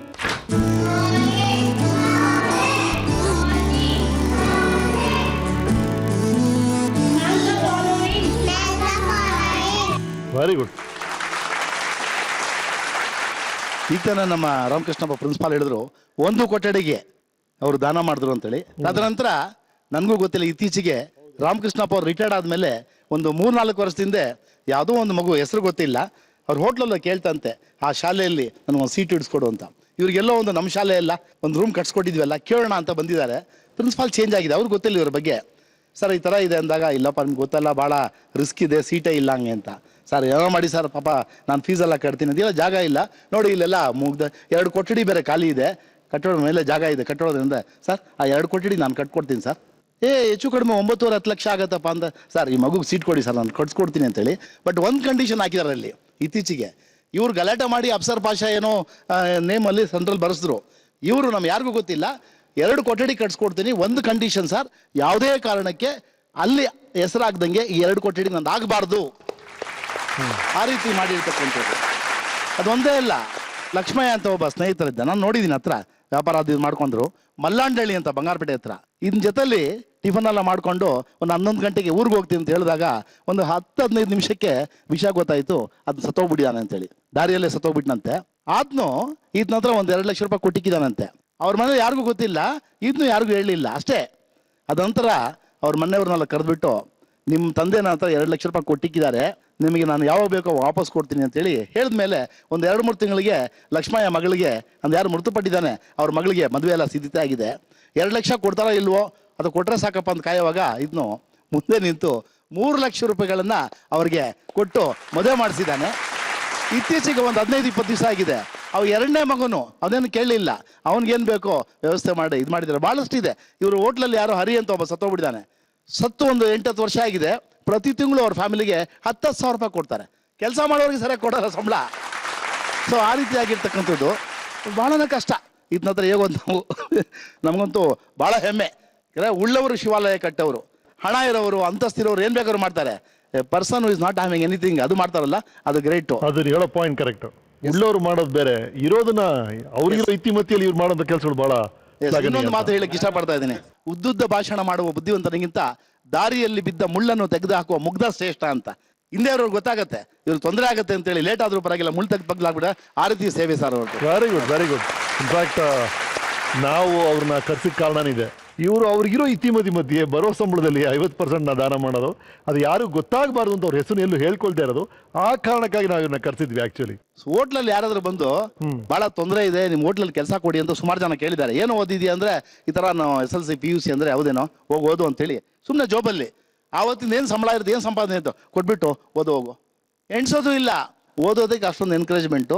ಆಮೇಲೆ ರಂಜಾನ್ ತಿಂಗಳಲ್ಲಿ 30 ದಿನ ತಮಗೆ ಗೊತ್ತಿರ್ಬೋದು, ನಮಾಜಲ್ಲಿ ಆದ್ಮೇಲೆ ಒಂದು 7 ಗಂಟೆ ಮೇಲೆ ಎಲ್ಲರೂ ಊಟ ಅದು ಇದು ಕೊಡ್ತಾರೆ. ಇದನ್ನೇನು ಮಾಡಿದ್ದಾನೆ, ಸುಮಾರು ಅವ್ರ ಹೋಟ್ಲ್ ಮುಂದೆ 30 ದಿನಗಳ ಸತತ ಮಿನಿಮಮ್ 300-400 ಎಲ್ಲ ಭಕ್ತಾದಿಗಳು ಯಾರೇ ಬರಲಿ, ಜಾತಿ ಧರ್ಮ ಏನಿಲ್ಲ, 300-400 ಜನಕ್ಕೂ ಅಚ್ಚುಕಟ್ಟಾಗಿ ರುಚಿಕರಾಗಿರ್ತಕ್ಕಂಥ ಊಟ 30 ದಿನಗಳು ಫ್ರೀ. ಅದ ನಂತರ ಅವ್ರೊಬ್ಬರೇ ಇಲ್ಲ ಪಾಪ ನಮಾಜ್ ಬಿಟ್ಟು ಮನೇಲಿ ಯಾರು ಇರ್ತಾರಲ್ಲ ಅವ್ರಿಗೂ ಪಾರ್ಸಲ್ಲು. ಅಂದ್ರೆ ಒಂದು ದಿವಸಕ್ಕೆ ಹೆಚ್ಚು ಕಡಿಮೆ 1,000 ಜನಕ್ಕೆ ಊಟ ಆಗ್ದಂಗೆ 30 ದಿನಗಳ ಕಾಲ ನಿರಂತರವಾಗಿ 19 ವರ್ಷ ಮುಗಿಸಿ 20ನೇ ವರ್ಷಕ್ಕೆ ಕಾಲಿಟ್ಟಿದ್ದಾನೆ. ಇದೆಲ್ಲ ಇತ್ತೀಚೆಗೆ ನಮ್ಗೆ ಗೊತ್ತಾಯ್ತು. ಆ ರೀತಿ ಅಫ್ಸರ್ ಪಾಷಾರ್ ಅವರ ಒಂದು ಬಿರಿಯಾನಿ ಕತೆ ಅಂತಕ್ಕಂಥದ್ದು ಬಹಳ ಚೆನ್ನಾಗಿದೆ.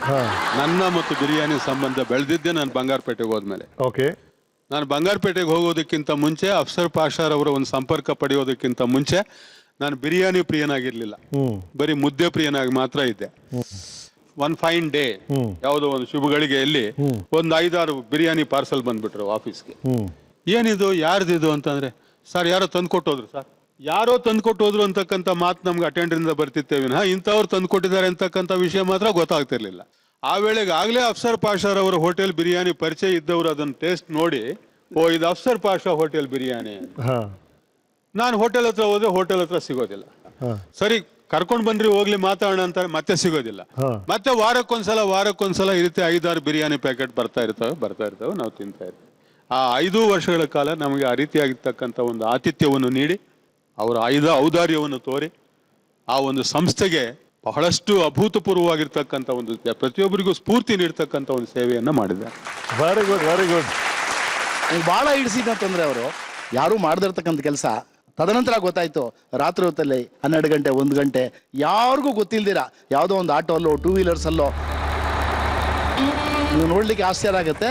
ರೆಮಂಡ್ಸ್ ಬೆಡ್ಶೀಟ್ಸು ಎತ್ಕೊಂಡೋಗಿ ಬಸ್ ಸ್ಟ್ಯಾಂಡಲ್ಲಿ ಫುಟ್ಪಾತಲ್ಲಿ ಚಳಿಗೆ ನಡುಗ್ತಾ ಯಾರು ನಿರ್ಗತಿಕ್ಕಿದ್ದಾರೆ ಯಾರಿಗೂ ಗೊತ್ತಿಲ್ದಿರ ಅವ್ರ ಮೇಲೆ ಈ ಒದಕಿಗಳನ್ನ ಒದಿಸ್ಬಿಟ್ಟು ಬಂದ್ಬಿಡೋದು. ಅಪ್ಪ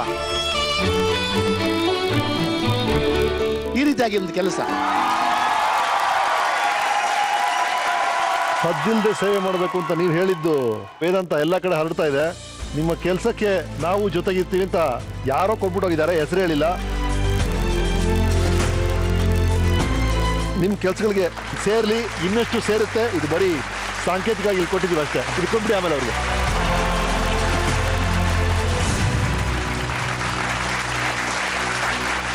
ಇದೇ ಮಾಲೂರಲ್ಲಿ ಇವ್ರ ಪಕ್ಕದಲ್ಲಿ ತೀರಾ ಬರ್ತಾನ ಹುಡುಗ ಜೀತದಾಳಿಂದ ಜೀವನ ಮಾಡಿಕೊಂಡು PUC SLC ಮುಗಿಸ್ಕೊಂಡು ಡಿಗ್ರಿಯಲ್ಲಿ ಇತ್ತೀಚೆಗೆ ನಾನು ಹೇಳ್ತಾ ಇರೋದು, ಆ ಡಿಗ್ರಿಯಲ್ಲಿ ರಿಸಲ್ಟ್ ಬಂದಾಗ ಇಡೀ ಬೆಂಗಳೂರು ಯೂನಿವರ್ಸಿಟಿಗೆ first rank with 7 gold medals ಆ ಹುಡುಗನಿಗೆ ನಮ್ಮ ಕನ್ನಡ ಸಂಘದಿಂದ ನಾವು ಸಹಾಯ ಮಾಡಬೇಕು ಅಂತೇಳಿ ನಾವು ಸ್ವಲ್ಪ ಅಮೌಂಟ್ ಕೊಟ್ಟು ಇದು ಮಾಡಿದ್ವಿ. ಬಂದು ಈತನ ಅಮೌಂಟ್ ಕೊಟ್ಟೋದ. ಮೊನ್ನೆ ಆ ಹುಡುಗ ಏನಾಗಿದ್ದಾನೆ, ಏನು ಈ ಥರ KS IASಗೆ ಎಕ್ಸಾಮ್ ಓದ್ತಾ ಇದ್ದಾನೆ ಅಂತಂದರೆ ಅವ್ನಿಗೆ ಏನು ಬೇಕಂತ ಕೇಳಿದ್ರು. ಅವ್ರು ಇತ್ತೀಚೆಗೆ 1 ವಾರದಿಂದ ಬಂದು ಎಲ್ಲ ಮೆಟೀರಿಯಲ್ಸ್ ಎಲ್ಲ ಕೊಟ್ಟಿದ್ದಾರೆ ಓದ್ಕೊಳ್ಲಿಕ್ಕೆ. ಒಂದು ಲ್ಯಾಪ್ಟಾಪ್ ಬೇಕಾಗಿತ್ತು ಅಂತ ಇದನ್ನ ಇದ್ದಕ್ಕಿದ್ದಂಗೆ ಅವ್ರ ಮಗನ ಕರೆದ್ಬಿಟ್ಟು, ಆ ಲ್ಯಾಪ್ಟಾಪ್ ಇದೆಯಲ್ಲ ಚೆನ್ನಾಗಿರೋದು ಒಳ್ಳೆ ಕಂಪ್ನಿದು ಒಂದು ರೆಡಿ ಮಾಡ್ಕೊಡ್ಬಿಡು ಆ ಹುಡುಗನಿಗೆ, ಕನ್ನಡ ಸಂಘದ ಕಾರ್ಯಕ್ರಮದಲ್ಲಿ ಕೊಡ್ಬೇಡ ಅಂತ. ಅದು ಆ ಲ್ಯಾಪ್ಟಾಪ್ ಅಂದ್ರೇನು ಗೊತ್ತಿಲ್ಲ, ಅದಕ್ಕೆ ಎಷ್ಟು ಬೆಲೆ ಅಂತ ಗೊತ್ತಿಲ್ಲ. ಆ ಹುಡುಗನಿಗೆ ನೆಸಿಟಿ ಇದೆಯಲ್ಲ ಅದನ್ನ ಕೊಡಬೇಕು ಅಂತ.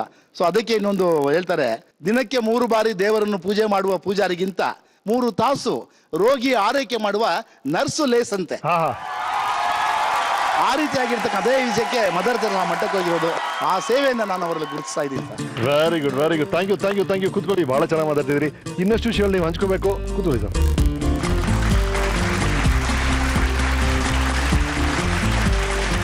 ಒಂದು ನೀವು ಮಾಡ್ತಿರುವಂಥ ಈ ಅದ್ಭುತವಾದ ಸೇವೆ, ಅದಕ್ಕೆ ನಿಮ್ಮ ಜೊತೆ ಇರುವಂಥ ಹಲವರು, ಅವರಲ್ಲಿ ಕೆಲವರು ನಮ್ಮ ಜೊತೆ ಇದ್ದಾರೆ, ಅವರಲ್ಲಿ ಸ್ವಾಗತಿಸಿ.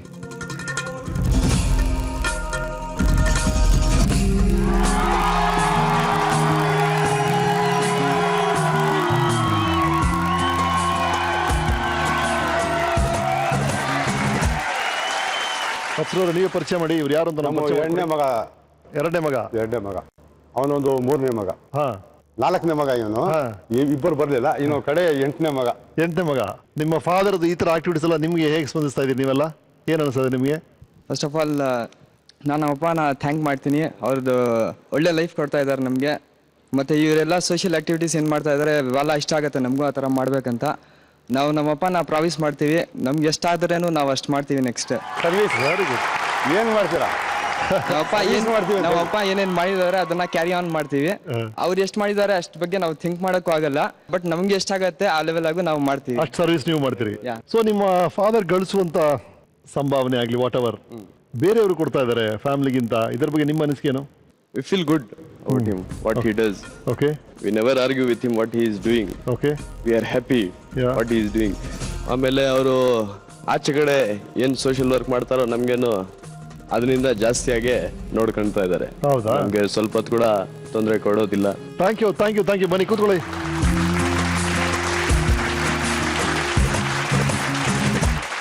ಸರ್, ನಿಮ್ಮ ಈಗ ಅನಿಸಿಕೆಗಳಲ್ಲಿ ಸಮಾಜ ಕಡೆ ಯಾವ ರೀತಿ ಗಮನ ಕೊಡಬೇಕು ಅನ್ಸುತ್ತೆ? ಎಲ್ಲರೂ ಮಾಡ್ಬೋದು ಸರ್, ಮನಸ್ಸು ಮಾಡಿದರೆ ಎಲ್ಲರೂ ಮಾಡ್ಬೋದು.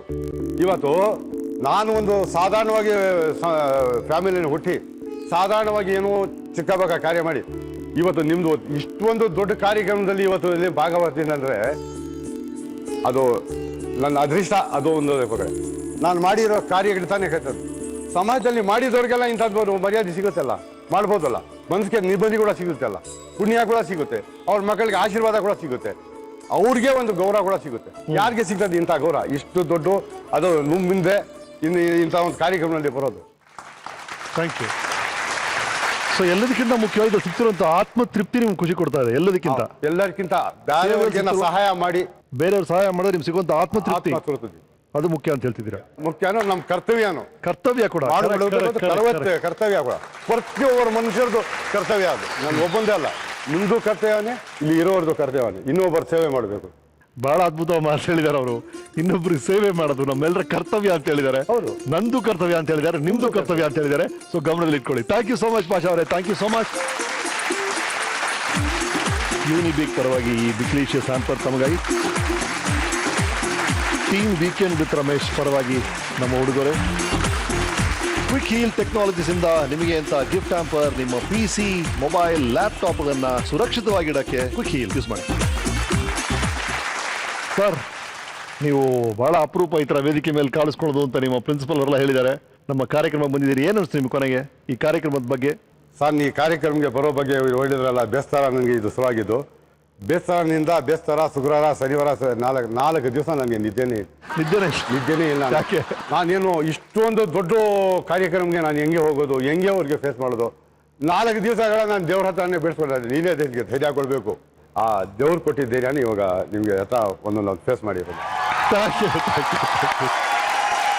ಸರ್, ಒಂದು ಬನ್ನಿ ಫೋಟೋ ತಗೋಣ, ಫ್ಯಾಮಿಲಿ ಫೋಟೋ.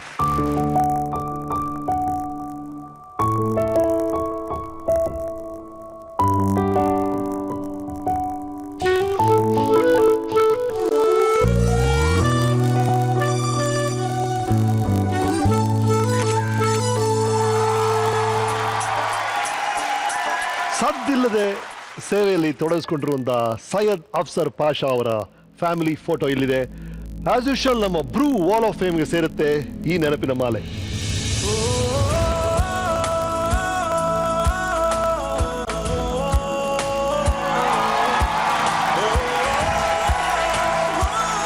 ಉದಾರ ಬದುಕು, ಉದಾರ ಮನೋಭಾವ, ನಮ್ಮಲ್ಲಿರುವ ನಮ್ಮನ್ನ ಮರೆತು ಪ್ರಪಂಚಕ್ಕೆ ಅರ್ಪಿಸಿಕೊಳ್ಳುವಂತ ಯೋಚನೆ ಬದುಕಿನ ದಾರಿಯನ್ನೇ ಬದಲಾಯಿಸುತ್ತೆ. ಸಾಕಷ್ಟು ಜೀವನಗಳಿಗೆ ಆಧಾರವಾಗುತ್ತೆ, ಉದಾಹರಣೆ ಆಗುತ್ತೆ. ಇದನ್ನೆಲ್ಲ ನಾವು ನೋಡಿದ್ವಿ ನಮ್ಮ ಸೈಯದ್ ಅವರ ಜೀವನದ ಮೂಲಕ. ನಿಮಗೆ ಯಾರು ಸಾಧಕರ ಬಗ್ಗೆ ಗೊತ್ತಿದ್ರೆ ಅವರ ಡೀಟೇಲ್ಸ್ ಕಳಿಸಿ, ಅವ್ರನ್ನ ಈ ಸೀಟ್ ಮೇಲೆ ಕೂರಿಸಿ ಅವರ ಗೆಲುವನ್ನ ನಾವು ಸಂಭ್ರಮಿಸ್ತೀವಿ ಅಂತ ಹೇಳ್ತಾನೆ ಇದ್ದೆ. ಹಲವರು ಪತ್ರಗಳನ್ನ ಕಳಿಸಿದ್ರಿ. ಅದರಲ್ಲಿ ಕೆಲವ್ರನ್ನ ಆಯ್ಕೆ ಮಾಡಿ ನಿಮ್ಮ ಒಬ್ಬೊಬ್ಬರಾಗಿ ಪರಿಚಯ ಮಾಡ್ತಾ ಇದ್ದೀವಿ. ಅದರಲ್ಲೊಬ್ಬರು ಶ್ರೀ ಮೊಹಮ್ಮದ್ ಹುಸೇನ್. ಮೊಹಮ್ಮದ್ ಹುಸೇನ್ ಯಾರು, ಅವ್ರನ್ನ ಯಾಕೆ ನಾವು ಆಯ್ಕೆ ಮಾಡ್ಕೊಂಡಿದ್ದೀವಿ ಗೊತ್ತಾಗುತ್ತೆ ಈ ವಿಟಿ ನೋಡಿ. ಈ ಮಗು ದಿನಾಂಕ 2/4/2002 SNR ಹಾಸ್ಪಿಟ್ಲಲ್ಲಿ ಹುಟ್ಟಿತು.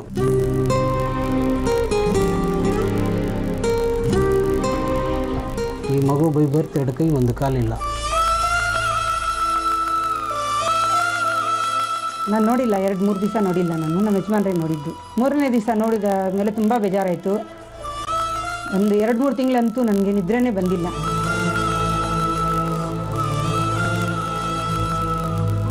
ಕಲಿತಕ್ಕಂಥ ವೈದ್ಯರೊಬ್ಬರು ನನಗೆ ಸಲಹೆ ಕೊಟ್ಟರು, ಮಗು ಬುದ್ಧಿ ಮಾರ್ಗ ಚೆನ್ನಾಗಿದ್ರೆ ಸಾಕಪ್ಪ, ಇಲ್ಲಾಂದರೆ ಸಾಯಿಸ್ಬಿಡು ಅಂದರು. ಮನಸ್ಸಿಗೆ ತುಂಬ ನೋವಾಯ್ತು ಆವಾಗ. ನಾನು ಅದನ್ನೆಲ್ಲ ಏನು ಬೇಜಾರು ಪಟ್ಟಿಲ್ಲ. ತುಂಬ ಮುದ್ದಾಗಿ ಸಾಕ್ತಾಯಿದ್ದೀನಿ ಮಗುಗೆ. ಹುಸೇನ್ ಹುಟ್ಟೋ ಸಮಯದಲ್ಲಿ ನಾವು ತುಂಬ ಬಾಧೆ ಇತ್ತು ಬಿಡಿ, ಅದು ಹೇಳ್ಕೊಳಕ್ಕಾಗಲ್ಲ, ಅಂಥ ಬಾಧೆ ಇತ್ತು. 2 ದಿವಸಕ್ಕೆ 1 ಹೊತ್ತು ಊಟಕ್ಕೂ ನಮಗೆ ಕಷ್ಟ ಆಯಿತು. 12 ವರ್ಷದಿಂದ ನಾವು ಎಲ್ಲೂ ಒಂದು ರಾತ್ರಿ ಎಲ್ಲೂ ಹೋಗಿಲ್ಲ. ನಾವೆಲ್ಲೂ ಹೋಗ್ತೀವಿ, ಅವನ್ನ ಕರ್ಕೊಂಡು ಹೋಗ್ತೀವಿ, ಇಲ್ಲ ಅಂದರೆ ಹೋಗೋದಿಲ್ಲ. ಒಂದು ಕಡೆ ನಾವು ಸಪ್ರೇಟಾಗಿ ಇರೋದೇ ಇಲ್ಲ ಯಾವತ್ತೂ ಅಷ್ಟೇ. 1 ವರ್ಷ ಇರುವಾಗಲೇ ಕಾಲಲ್ಲಿ ಹಾಲಿನ ಬಾಟ್ಲು ನಿಪ್ಪಲ್ಲಿ ಹಿಡ್ಕೊಂಡು ಬಾಯಲ್ಲೇ ಹಿಡ್ಕೊಂಡ. ಆವಾಗಲೇ ಅರ್ಥ ಆಯಿತು, ಈ ಮಗು ಕಾಲಲ್ಲೇ ಬರೀತಾನೆ, ಓದ್ತಾನೆ ಇವನು.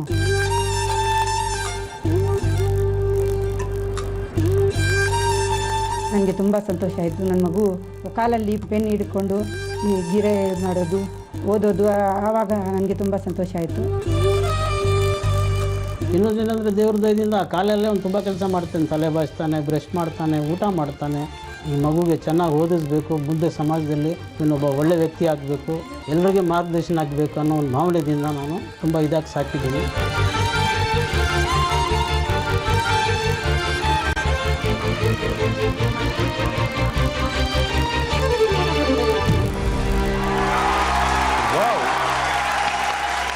So nothing is impossible. ನಮ್ಮಿಂದ ಯಾವುದು ಅಸಾಧ್ಯ ಇಲ್ಲ, ಮನಸ್ಸೊಂದಿದ್ರೆ ಮಾರ್ಗ ಇದ್ದೇ ಇರುತ್ತೆ ಅಂತ ತೋರಿಸಿದಂತ ಮೊಹಮ್ಮದ್ ಹುಸೈನ್ ನಮ್ಮ ಇವತ್ತು ಸಾಧಕರ ಸೀಟನ್ನ ಅಲಂಕರಿಸುತ್ತಾರೆ. Please welcome mister Mohammed Hussain.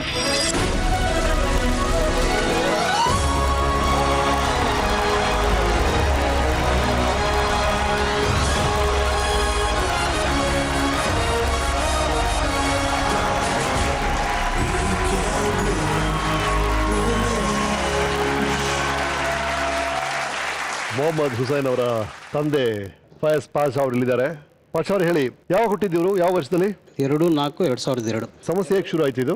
ಈ ಮಕ್ಕಳಿಗೆ ನಾವು ಸರಿಯಾಗಿ ಚಿಕಿತ್ಸೆ ಕೊಡಲಿಲ್ಲ. ಅದಾದ ನಂತರ ನಾವು SNR ಜಿಲ್ಲಾ ಆಸ್ಪತ್ರೆ, ಅದು ನಮಗೆ ಹತ್ತಿರವಾದ, ಅಲ್ಲಿ ಹೋಗಿ ತೋರಿಸಿದ್ರಿ.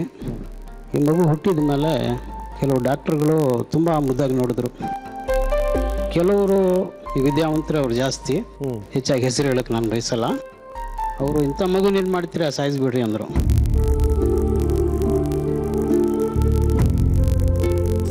ಹೌದೌದು, ನಾನು ಅದಕ್ಕೆ ಒಪ್ಕೊಂಡಿಲ್ಲ ಅವರನ್ನು. ಬಿಡಿಮಾ ಒಂದು ಮಗು ಚೆನ್ನಾಗಿದೆಲ್ಲ, ಈ ಮಗುನ ಸಾಕೋಣ ನಾವು ಅಂಥೇಳಿ. ತದನಂತರ ಇವರು 3 ತಿಂಗಳು ನನಗೆ ಸರ್ಟಿಫಿಕೇಟ್ ಕೊಟ್ಟಿಲ್ಲ ಅಲ್ಲಿ. ಯಾಕಂದರೆ ಇವನು ಬದುಕ್ತಾನೋ ಸಾಯ್ತಾನೋ ಅವ್ರಿಗೆ ಗೊತ್ತಿಲ್ಲ.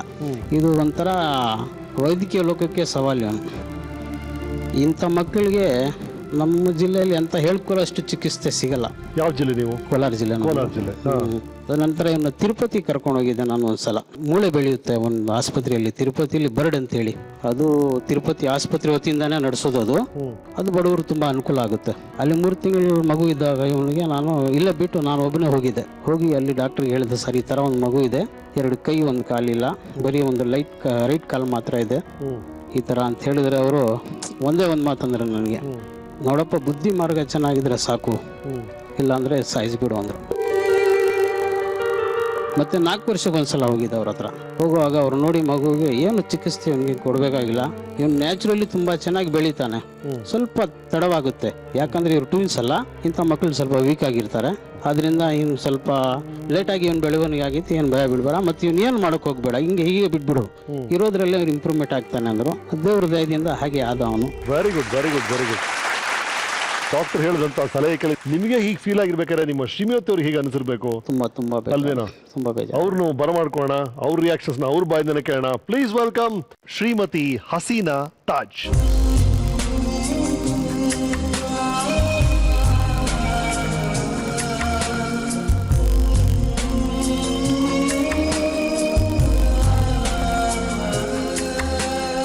ಇವರಿಬ್ರು ಹುಡುಗರು ಜೊತೆಗೆ ಹುಟ್ಟಿದ್ರು. ಇವ್ನು ನಾರ್ಮಲ್ ಆಗಿದ್ದ ಹಸನ್. ಸೊ ಹುಸೇನ್ ಈ ಸಮಸ್ಯೆ ಇದೆ ಅಂತ ನಿಮ್ಗೆ ಗೊತ್ತಾಯ್ತು, ಏನಾಯ್ತು ಆಮೇಲೆಮ್ಮ? ಹಗಲು ರಾತ್ರಿ ಇವನ್ ಬಗ್ಗೆನೇ ಯೋಚನೆ ಮಾಡ್ತಾ ಇದ್ದೆ, ನಿದ್ರೆನೇ ಬರ್ತಾ ಇರ್ಲಿಲ್ಲ. 2-3 ವರ್ಷ ಇದೇ ತರ ಕಳೆದೆ. 2 ವರ್ಷ ಆದ್ಮೇಲೆ ಅವನ ಕಾಲಲ್ಲಿ ಸ್ವಲ್ಪ ಹಾಲು ಎತ್ತು ಕುಡಿಯೋದು, ಕಾಲಲ್ಲಿ ಈ ಕಾಲಲ್ಲಿ ಇವನ್ನ ಮುಟ್ತಾ ಇದ್ದ, ರೌಂಡ್ ತಿರ್ಗಿಸ್ತಾ ಇದ್ದ. ಆವಾಗ್ಲೂ ಸ್ವಲ್ಪ ಸಮಾಧಾನ ಆಯ್ತು ಮನ್ಸಿಗೆ. ದೊಡ್ಡವನಾದ್ಮೇಲೆ ಇವನು ಬರಿಬಹುದು, ಓದ್ಬಹುದು ಅಂತ ನನಗೆ ಅವಾಗ ಅನಿಸ್ತು. Very good. ಮೊದಲನೇ ಸಲ ಗೊತ್ತಾಗಿದ್ದು ಇವನು ಬಲಗಾಲಲ್ಲಿ ಒಂದು ವಿಶೇಷವಾದ ಶಕ್ತಿ ಇದೆ ಅಂತ ಗೊತ್ತಾಗಿದೆ ಯಾವಾಗ ನಿಮಗೆ? ಯಾವ ವಯಸ್ಸು? ಇವನು ಮುಖ್ಯವಾಗಿ ಶಾಲೆಗೆ ಕಳಿಸೋ ಮೂಮೆಂಟ್ ನಮ್ದು ಇದ್ದಿಲ್ಲ. ಯಾಕಂದ್ರೆ ನಾನು ಬಂಗಾರಪೇಟೆಯಲ್ಲಿ ಒಂದು ಶಾಲೆಯಲ್ಲಿ ಹೋಗಿ ಈ ಥರ ಹೇಳಿದೆ. ಇದು 4 ವರ್ಷ ಈ ಮಗುಗೆ. ಅವಾಗ ಹೋಗಿ ಕೇಳಿದ್ರು ಅವರು, ಇಂಥ ಮಕ್ಕಳನ್ನ ಹೇಗಪ್ಪ ನಾವು ಶಾಲೆಯಲ್ಲಿ ಇಟ್ಕೊಳ್ಳೋದು? ಅವ್ರು ಎತ್ತಿದ ಮುಖ ಇಂಥ ಮಕ್ಕಳು ನೋಡಿದ ತಕ್ಷಣವೇ ಮೂತ್ರ ವಿಸರ್ಜನೆ, ಮಲ ವಿಸರ್ಜನೆ ಬಂದರೆ ಹೇಗಪ್ಪ ಅಂತ ಇದೇ ಒಂದು ಅವ್ರಿಗೆ ಇದಾಗ್ಬಿಟ್ಟಿದೆ, ಬಂಡವಾಳ ಆಗಿಬಿಟ್ಟಿದೆ. ಎಲ್ಲರೂ ಹಂಗೆ ಕೇಳೋದು, ಇದು ಬಂದರೆ ಹೇಗೆ ಅಂತ. ಅದನ್ನು ಬಿಡಿ, ಅದು ದಿನಪೂರ್ತಿ ಮಾರ್ತಾ ಇರ್ತಾನ, ನಾವು ಬಂದು ಸೇವ್ ಮಾಡ್ತೀವಿ ಅಂತ ಕೇಳ್ಕೊಂಡ್ರು ಸ್ವಲ್ಪ ಕರುಣೆ ತೋರಿಸಿಲ್ಲ. ಯಾಕೆ ಹೆಸರು ಹೇಳೋದು ಬೇಡ ಬಿಡಿ. ಇವನಿಗೆ ಒಂದು ಬೆಂಗಳೂರು ಹಾಸ್ಪಿಟ್ಲಲ್ಲಿ ಬಂದಿದ್ದೆ ನಾನು. ಆಗ ಇವನಿಗೆ ಒಂದು 25,000 ರೂಪಾಯಿ ಖರ್ಚು ಬಂತು. ಅದೇ ಸಮಯಕ್ಕೆ ಯಾರೋ ಇಲ್ಲಿ ಇದ್ದವರು ನನಗೆ ಪರಿಚಯ ಆದ್ರು ಅವರು. ಆಮೇಲೆ ಈ ಥರ ಕುಮಾರಸ್ವಾಮಿ CM ಆಗಿದ್ರು ಅವಾಗ ಸಮ್ಮಿಶ್ರ ಸರ್ಕಾರದಲ್ಲಿ. ಅವ್ರ ಹತ್ರ ಹೋಗಪ್ಪ, ನೀನು ಒಂದು ಅರ್ಜಿ ಬರ್ಕೊಟ್ರೆ ನಿನ್ನ ಕೆಲಸ ಆಗ್ಬಿಡುತ್ತೆ, ಬಾ ಅಂತ ಕರ್ಕೊಂಡೋಗಿ ನನಗೆ ಕುಮಾರಸ್ವಾಮಿ ಅವರು ಬೆಳಗ್ಗೆ ಜನತಾ ದರ್ಶನ ಇತ್ತು ಅವಾಗ. ಆ ಸಮಯದಲ್ಲಿ ನಾನು ಜನತಾ ದರ್ಶನದಲ್ಲಿ ಹೋಗಿ ಈ ಮಗು ಬಗ್ಗೆ ಬರ್ದೆ. ನಾನೇನು ಜಾಸ್ತಿ ಬರ್ದಿಲ್ಲ. ಸ್ವಾಮಿ ಈ ಥರ ನಮ್ಮ ಜಿಲ್ಲೆಯವರು, ಈ ತಾಲೂಕಿನವರು, ನಮ್ಮ ಮಗು ಈ ಥರ ಇದೆ, ಚಿಕಿತ್ಸೆಗಾಗಿ ನಮಗೆ ಧನ ಸಹಾಯ ಮಾಡಿ ಅಂತ ಬರ್ದೆ. ಅಲ್ಲಿ ಹೋಗಿದ ತಕ್ಷಣ ಅವರು 35,000 ರೂಪಾಯಿ ಬರ್ಕೊಟ್ಟಿದ್ರು ಕುಮಾರಸ್ವಾಮಿ ಅವರು. ನಮಗಿದ್ದು ಅಂದಾಜು 25,000. ಸರಿ, ಆ 35,000 ರೂಪಾಯಿ ತಗೊಂಡೋಗಿ ಪೂರ್ತಿ ಚಿಕಿತ್ಸೆ ಮಾಡಿ 28,000 ರೂಪಾಯಿ ಆಯ್ತು. ಆ ಮಿಕ್ಕಿದ ದುಡ್ಡು ಏನ್ ಮಾಡ್ಬೇಕಂತ ನಮ್ಗೆ ಅರ್ಥ ಆಗಿಲ್ಲ. ಯಾಕಂದ್ರೆ ಇಡೀ ನಮ್ಮ ವಂಶದಲ್ಲೇ, ನಮ್ಮ ಜೀವಮಾನದಲ್ಲೇ ಸರ್ಕಾರದಿಂದಂತ ಬಂದಿರೋ ಹಣ ಅಂದ್ರೆ ಅದು ಒಂದೇ. ಸರಿ. ಅದು ಸರಿಯಾಗಿ ಉಪಯೋಗ ಮಾಡ್ಬೇಕು ಅನ್ನೋ ಒಂದು ಆಸೆದಿಂದ ಇಲ್ಲಿಂದ ಹೋಗ್ತಾ ಇರುವಾಗಲೇ ಒಂದು ಲೂನಾ ಗಾಡಿ ನೋಡಿದೆ ಚಿಕ್ಕದು. ನನಗೆ ಅದು ಒಂದು ಐಡಿಯಾ ಆಯ್ತು, ಆ ಮುಂದೆ ಒಂದು ಸ್ವಲ್ಪ ಗ್ಯಾಪ್ ಇರುತ್ತೆ, ಅದರಲ್ಲಿ ಒಂದು ಚಿಕ್ಕ ಸೀಟ್ ಮಾಡಿದ್ರೆ ಇನ್ನು ಕೂತ್ಕೊಳ್ಬೋದು, ಕೂತ್ಕೊಂಡು ಶಾಲೆಗೆ ಕರ್ಕೊಂಡು ಹೋಗೋಕೆ ಅನುಕೂಲ ಆಗುತ್ತೆ ಅಂತೇಳಿ 4,000 ರೂಪಾಯಿ ತಗೊಂಡೆ. ಅದು ತಗೊಂಡು ಶಾಲೆಗೆ ಕರ್ಕೊಂಡು ಹೋಗೋಕೆ ಬರೋಕ್ಕೆ ಅದೇ ಒಂದು ಮಾರ್ಗವಾಯಿತು. ಅಂದ್ರೆ ಒಂದು 3 ಕಿಲೋಮೀಟರ್ ಪ್ರತಿ ದಿವಸ ಹೋಗೋದಕ್ಕೆ ಬರೋದಕ್ಕೆ. ಕಾಲ್ ಮೂಲಕನೇ ಪರೀಕ್ಷಣದಲ್ಲಿ ಬರೀತಾರ ಅವರು? ಪರೀಕ್ಷೆಲ್ಲೂ ಚೆನ್ನಾಗಿ ಬರೀತಾನೆ. Very good. ಬಹಳ ಖುಷಿ ಆಗಿದ್ರೆ ನೀವು ಬರ್ದಿದ್ ರೀತಿ, ಪೆನ್ ಹಿಡಿದಿದ್ ರೀತಿ ಒಂದ್ಸಲ ನಮ್ಮ ವೀಕ್ಷಕರು ಮತ್ತೆ ಮಾಡಿ ತೋರಿಸ್ತೀರಾ? ನಿಮ್ಮ ಅಭ್ಯಂತರ ಇಲ್ಲ? Paper please.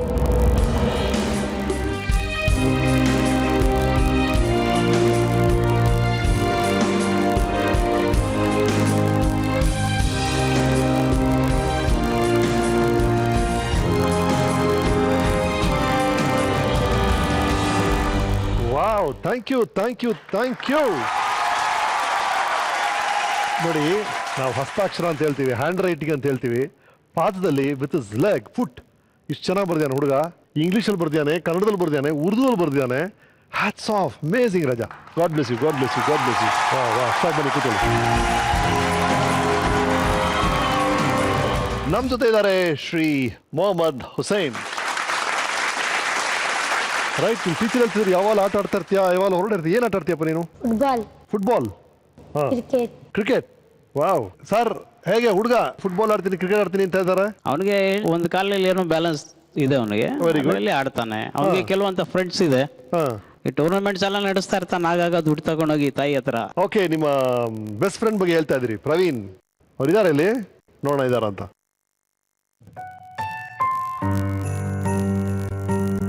ಹುಸೇನ್ ಚಿಕ್ಕ ವಯಸ್ಸಿಂದ ನನಗೆ ಫ್ರೆಂಡ್ ಆಗಿದ್ದಾನೆ. ಸಾಯಂಕಾಲ ಆದರೆ ಮನೆ ಹತ್ರ ಬರ್ತಾನೆ, ನಾನು ಅವನು ಕ್ರಿಕೆಟ್ ಆಡ್ತಾ ಇರ್ತೀರಿ. ಅವ್ರ ಅಪ್ಪ ಇಲ್ಲ ಅಂದರೆ ಟೈಲೆಂಟೆಲ್ಲ ನಾನೇ ಕರ್ಕೊಂಡು ಬರ್ತೀನಿ. ಬೆಲ್ಲಾದರೆ ಕೂಡ ಏನಾದರೂ ಆಟ ಆಡಬೇಕಂದ್ರೆ ನಾನೇ ಅವನಿಗೆ ಏನಾದರೂ ಹೇಳ್ಕೊಂಡು ಆಟ ಆಡ್ಸ್ಕೊಂಡಿರ್ತೀನಿ. 2 ಕೈ 1 ಕಾಲಿಲ್ಲ, ಹ್ಯಾಂಡ್ ರೈಟಿಂಗ್ ಚೆನ್ನಾಗಿ ಬರೀತಾನೆ. ಕೈಯಲ್ಲಿ ಬರೀತಾರಲ್ಲ ಅವ್ರಕ್ಕಿಂತ ಚೆನ್ನಾಗಿ ಬರೀತಾನೆ ಅವನು.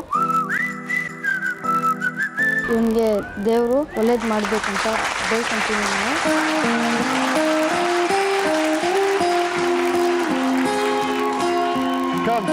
ವೆಲ್ಕಮ್.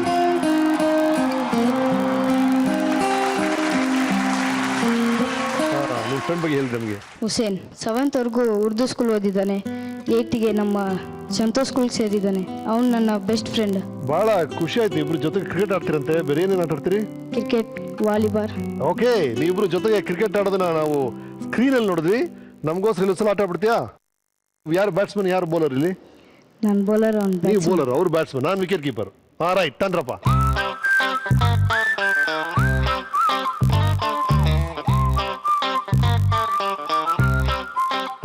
ಕರೆಕ್ಟಾಗಿ ಹೊಡಿಬೇಕು ಸಿಕ್ಸರ್. Ready, bowler sir.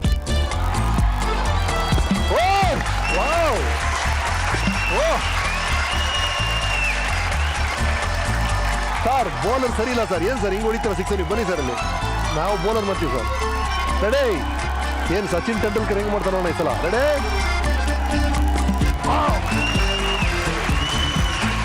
ಬಾಳೆ ಕಳವಾಯ್ತಲ್ಲ. Very good, thank you so much. God bless you.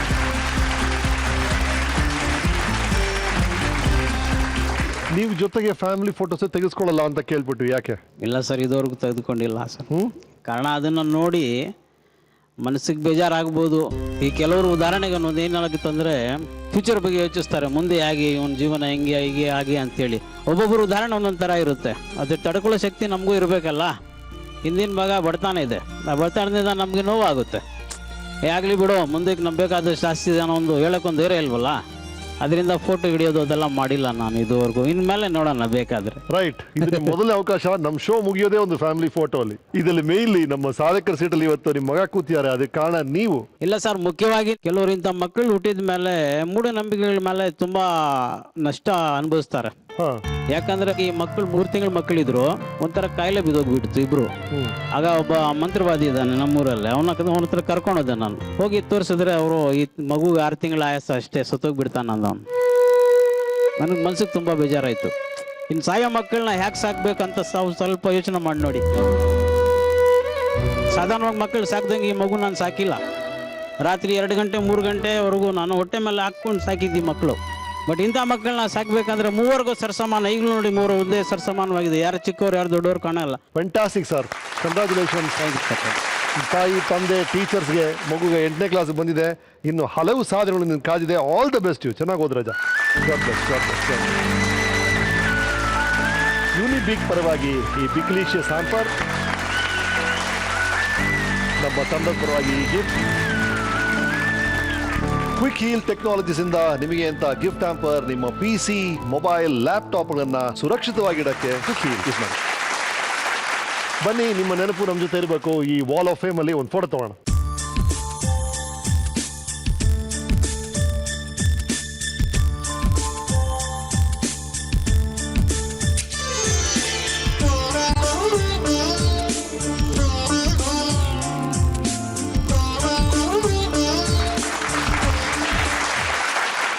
ಕಾಲಲ್ಲಿ ಪೆನ್ ಹಿಡಿದು ತನ್ನ ಹಣಬರಹವನ್ನ ಬದಲಾಯಿಸಿದಂತ ಮೊಹಮ್ಮದ್ ಹುಸೈನ್ ಅವರ ಫ್ಯಾಮಿಲಿ ಫೋಟೋ ಇಲ್ಲಿದೆ. ಆಸ್ ಯೂಶುವಲ್ ಇದು ಸೇರುತ್ತೆ ನಮ್ಮ ಬ್ರೂ ವಾಲ್ ಆಫ್ ಫೇಮ್ಗೆ.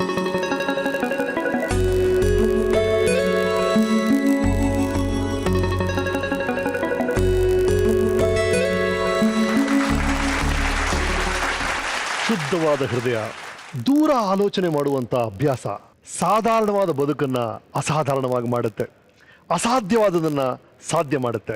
ನಾವು ಇವ್ರು ಹಾಕಿದಂಥ ಹೆಜ್ಜೆನ ಫಾಲೋ ಮಾಡೋಣ. ಆಸ್ ಯೂಶುವಲ್ ಸ್ವಲ್ಪ ಮಾತಾಡೋಣ, ಲೈಟಾಗಿ ತರಲೆ ಮಾಡೋಣ. ವೀಕೆಂಡ್ ಅಲ್ಲಿ ಸಿಗೋಣ. See you next weekend. ಇದು bro weekend with Ramesh, powered by Kuka.com, happiness partner Coca-Cola, associate sponsors Aquaguard, Fontsman, Fairover Fairness, Libero, Cookies partner Unibake Cookies. ಶುಭರಾತ್ರಿ, ಶುಭವಾಗಲಿ.